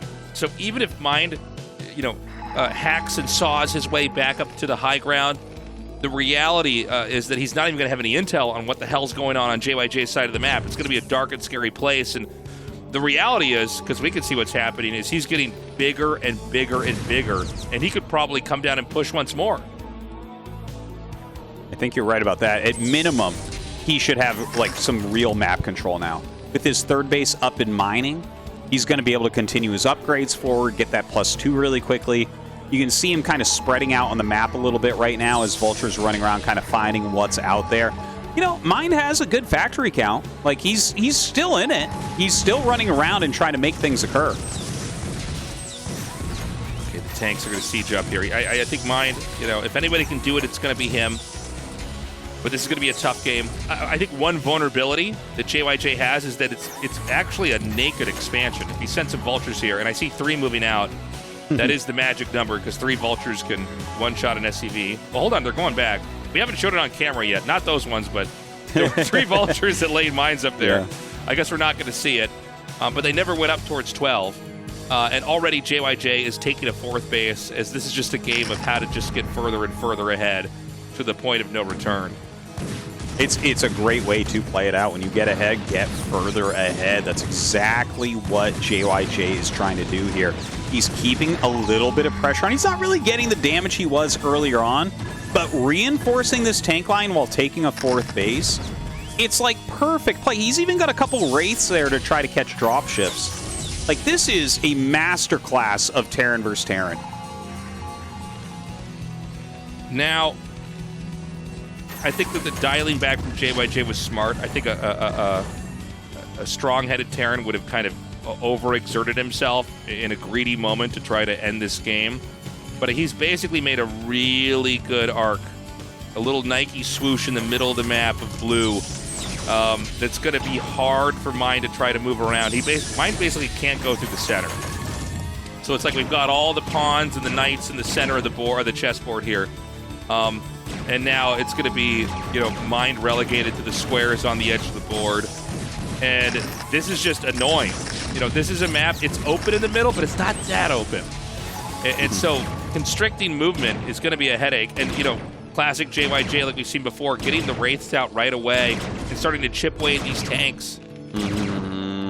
This is getting worse and worse for Mind right now. He's coming in. He's got a Valkyrie here and 2 Wraiths. I think the Wraiths, if he turned quickly, could probably just kill all this. Yeah, okay, he cloaks, comes back around, going to target down these Wraiths, and then back out, it looks like. The Goliath plus Valkyrie, a bit too much. But the amount of damage he's doing, and look at this, consistently expanding. Now he's going to be up on 4 bases mining and still up that 30 supply. And JyJ going to close another door. He's going to send Vultures and tanks up here. Well, maybe Mind can actually fight back. But you see what he's trying to do. He's trying to shut off the only other base here. One thing about this map, it's very big, but there's actually not a lot of bases. And that's by design. And it's neither good nor bad. It just kind of is what it is. But, when you lose access to one base, you've lost access to a lot of the overall percentage of resources available on the map. Oh my god, JyJ's expanding once more, Tastosis. Yeah, at this point, once you have 4 bases up, you can just expand non-stop as Terran, basically, in this matchup. You get so much money flowing in, you have so many tanks everywhere, everything's so hard to break. And you can see he's bringing a ton of units into the area. He's got containment forces up below this ramp, below the 3rd base ramp, and in the center. There's really no place that Mind can move freely. Yeah. Mind is a caged beast right now. And I don't know if he's going to be able to get out of this cage without taking so much damage. You know, the fight for him to try to get control of 6 o'clock, it's not a really easy point to try to get out of now. You know, you can set up tanks and mines down there, and it's very hard to push down a ramp against siege tanks and TVT. You pretty much can't do it. Oh, he's going to try to just come up. Is there just really not that much up here? We need a shot of what's in this base. Okay, 3 tanks and some vultures. This is actually kind of crazy of JyJ. Is this an overextension? Like, it might be. It might be. He really wants to break in. There is +2 for Mind, so it doesn't feel like he's going to lose this spot. His tanks are far enough back that you really have to commit, like, to the ramp or the very edges here to try to break him. But I think he's set up too well. And now, I mean, the supply is getting a little bit closer, but you got to look more at the position and the fact that JyJ right now, that big siege line that he has in the middle, these turrets he's making on the sides, like, really, what is your plan to break out of here? I mean, that's the problem. Maybe you can go for dropships, but the entire top half of the map is JyJ's. And the thing is, too, like, if you drop there, I feel like JyJ's already proven he's very good at just dropping on your drop. And then if you expand to the bottom left, I feel like JyJ just drops you. Even though I don't think we have that many dropships out yet, I mean, this game is going to go in that direction. That's the organic way that the game will eventually move. Yeah, and right now he actually has a pretty decent Wraith Valkyrie force as well, so he can end up catching dropships and dropping on top of your dropships. But when you see that many flying units, sometimes you look at that and you're like, well, that's a lot of supply you have in dropships, in SCVs on 5 bays, you know, in Valkyries and Wraiths, and none of those units are good fighters. So maybe there's a world in which Mind can just bring all of his units together and break through somewhere. Well, 4 dropships are on the move. We've got Mind with basically the only bases he can take without the most dramatic moves. And we know that JyJ is probably going to start sending SCVs and starting to make turrets and starting to make a command center and take up the 3 available spots on the map if you discount the center. The Donut Expo, the belly button of the map, which should play no role in this game. Oh God, Tastosis! Oh, terrible situation here. Actually, somehow saves 3 of the 4 dropships. I don't know how that happened. I thought for sure he was going to lose more than that. But once again, JyJ coming in has 4 dropships plus his tanks trying to bomb down onto this 3rd base of Mind. Is this going to be enough? Mind coming from the low ground with more units, but it looks like JyJ has what he needs to knock this base out. Yeah, and there's not quite enough SCVs here. Well, maybe there is with the splash damage transferring over, but I mean, that's all of his workers there, you know. And he's already refilling dropships. We see a blue line bleeding down the map, and that's going to be more reinforcements coming in, probably load into more dropships. There it is now. JyJ looks primed right now to win his first ASL championship. He needs about 1 more strong move, and I don't think Mind is going to be able to stand up to his might any longer. This has been right now. Insane. Mind, yeah. Oh, sorry, Tastosis. Go ahead. I mean, you take it. Mind is like, he's got his own dropships. He's trying to hold on. He still has okay supply, Tasteless. You know, he still should be in this game trying to make something happen. But if anything else goes wrong, I think he's got to leave. The Valkyrie's trying to catch these dropships, but you know what? He's going to get this drop off. Yep. It's going to be another big unload, but of course that's exactly what JyJ wants. Drop on the opponent's drop. Beautifully done. How much longer is Mind going to be in this game? I feel like there's no hope left, really. I think that this is just about it, Tasteless. He's loading up a couple more. He's down 65 supply. That center unbreakable. He's scanning around looking for anywhere he can make a move. He's going to try to come down this ramp once again. Drop on top of these tanks. We'll see if it works out. Yeah, I don't know how well it could possibly go. You know, anywhere that Mind comes out, it's just mathematically easier for JyJ to come in here and close it out with higher numbers. You know, the position game has been lost, and so now the math game kicks in here for JyJ, where he just gets to fill. Oh, that's going to be it. GG. JyJ has done it. Another Terran ASL champion. and a very unlikely one. You know, we had Russian Royal in the past. Before that, we had Light. Before that, we had Flash winning the ASLs, but now we've got another Terran taking out an old Terran from back in the day, Mind. And I'm so happy for him, man. I mean, he's worked so hard for this. I never really thought I was going to cast this guy winning an ASL. I'm going to be honest. I didn't see it coming. But I could not be more impressed. Yeah, honestly, I thought it would take a bit longer for him to do, but, you know, watching this guy rise through the years, JyJ is such a force to be reckoned with and really showed it in this season. He gets his first of hopefully many ASL championships. What a beautiful tournament for him. He showed us some of the best Terran vs. Zergs we've ever seen, and certainly one of the best Terran vs. Terran matches that we've ever seen. It's so funny. He like wasn't phased by the flames coming out that almost hit him, but he was shocked by the confetti gun. What Everyone has their own moment. demons, Tastosis. I think we're going to have an interview now, and I believe that is his folks, his mom and dad there, seeing him become the champion. We're going to go to that interview now. 드래프트가 되고 난 이후 이제 결승 무대에 생애 처음으로 올라와서 수많은 팬분들의 응원 그리고 지인들의 사랑, 에너지 드디어 우승자가 됐습니다.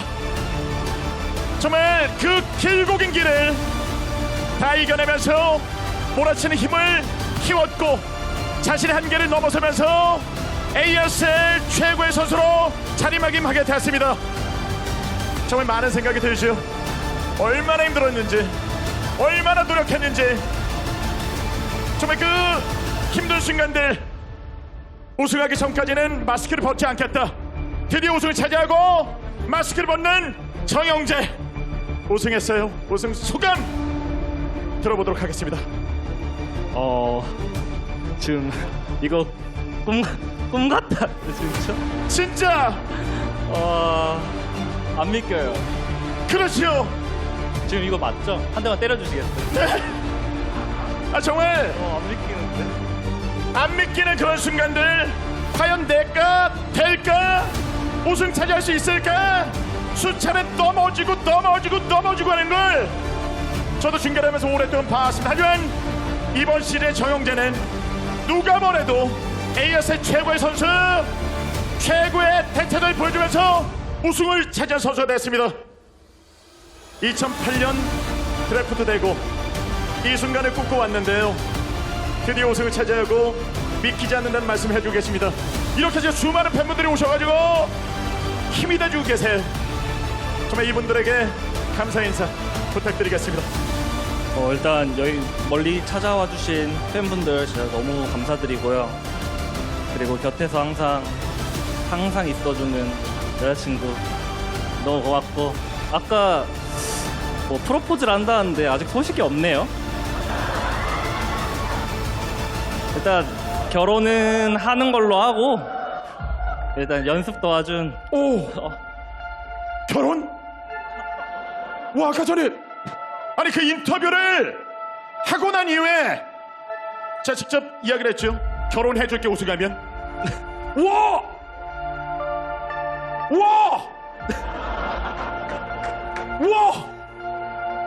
아니 도대체 그 불가사의한 사랑의 힘, 그 사랑 메시즌 경기석에 와서 응원하고 하니까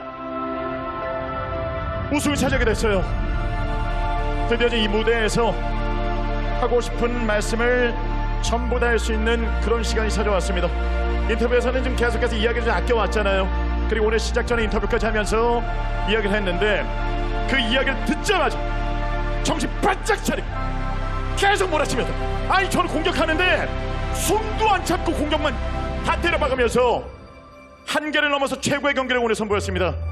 이 사랑의 힘, 지금 눈물까지 좀 흘리면서 어떻게 좀 이야기를 해놨는데 답을 좀 제대로 좀 들어야 되는데, 이게 과연 여기서는 오늘 우승 토를뿐만 아니라 진정한 사랑까지, 거기다 우승 3금까지, 거기다 커리어까지, 인생의 꿈까지 모든 것들을 들어올리는 세상에서 가장 행복한 남자인데 눈물이 글썽거리고 있습니다.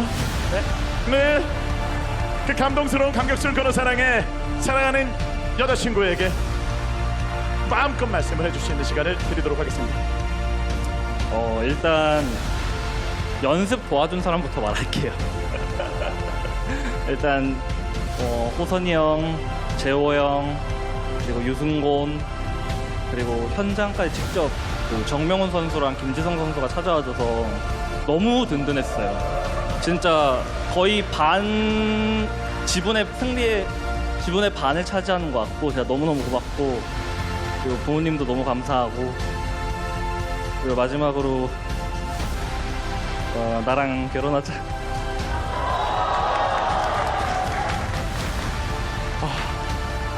진짜 여자친구가 지금 많은 힘이 됐죠? 네. 네, 저희가 보면서도 정말 대단하다. 저희 중계진 중에 두 분이 지금 혼자 계신 분들이 계신데, 와, 저런 진정한 사랑 나한테 진짜 언제 올까? 이런 생각을 하면서 좀 몇 시즌 좀 지켜봤는데요. 자, 큰 힘이 좀 많이 됐고, 동료분들뿐만 아니라 또 그 누구보다도 이 팬분들이 정말 열심히 응원해 주시고 취업을까 준비해 주셔가지고 찾아와 주시고 힘이 돼 주셔서요. 무엇보다도 이번 시즌 그 열정적인 응원 때문에 많은 선수들이 감동을 받는 정말 좋은 시즌이 됐거든요. 정말 항상 옆에서 지켜주시고 정말 멀리서 이렇게 찾아와 주시고 에너지를 불어넣어 주시는 진짜 정영재 선수의 핫식스 팬분들에게 감사 인사 부탁드리겠습니다. 제가 이렇게 마이크 들고 있는 게 어색하실 텐데 다들 진짜 진심으로 항상 너무 감사드리고, 다음 시대도 이렇게 와서 응원해 주시면 좋은 경기력으로 보답할 수 있도록 하겠습니다. 감사합니다. 그럼 이제 새로운 시작이잖아요. 그동안 이 꿈 같은 오늘 정인조 선수가 꿈에 그리던 선수의 모습이 좀 있을 거 아니에요. 앞으로 어떤 선수가 되겠다, 어떤 모습 팬분들에게 보여주겠다, 각오 말씀도 부탁드리겠습니다. 이렇게 멀리서 찾아와서 응원해 주시는 분들이 계시잖아요. 그분들한테 항상 실망시키지 않는 책임감 있는 선수가 되도록 하겠습니다. 감사합니다. 네. 다시 한번 최선을 다해주고 멋진 모습을 보여준 정영재 선수에게 뜨거운 박수로 축하해 주십시오. 네. 자, 잠시 자리해 주시길 부탁드리겠습니다. 네.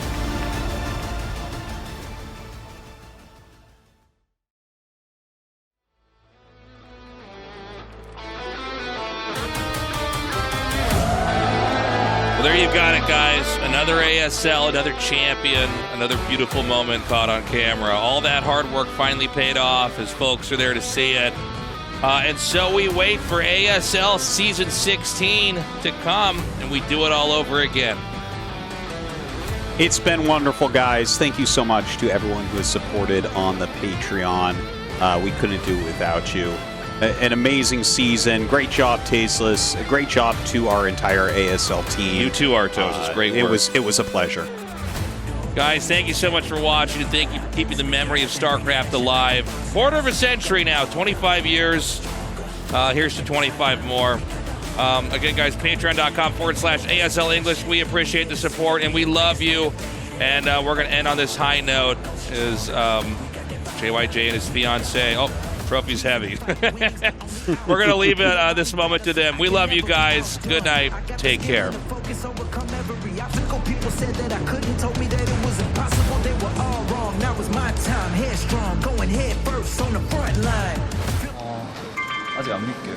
지금 기쁘다는 느낌이 없어요. 이런 날이 오는구나라는 생각이 많이 들었어요. 노력한 자에게 지운다. 맨날 남 연구원 해설이나 그런 사람이었는데 멋있게 이긴 느낌? 오늘은 도둑줄에서 된 느낌. 저는 이제 좀 아쉬웠던 게 스타1을 저는 자신 있었는데 스타1을 할 수 있는 데가 없으니까 더 잘하고 싶은데 더 할 수가 없어서 인터넷 개인 방송으로 이제 게임도 할 수 있고 대회도 있다고 해서 나도 이제 한번 해보자. 그때 이제 시작하게 됐어요. 전 스타 외길 인생인데요. 나이는 숫자에 불과하다. 자신 먹도록 스타 하고 싶긴 한데 하게 해주세요. 여러분 8년 뒤에도 결정 갈 테니까 아시겠죠?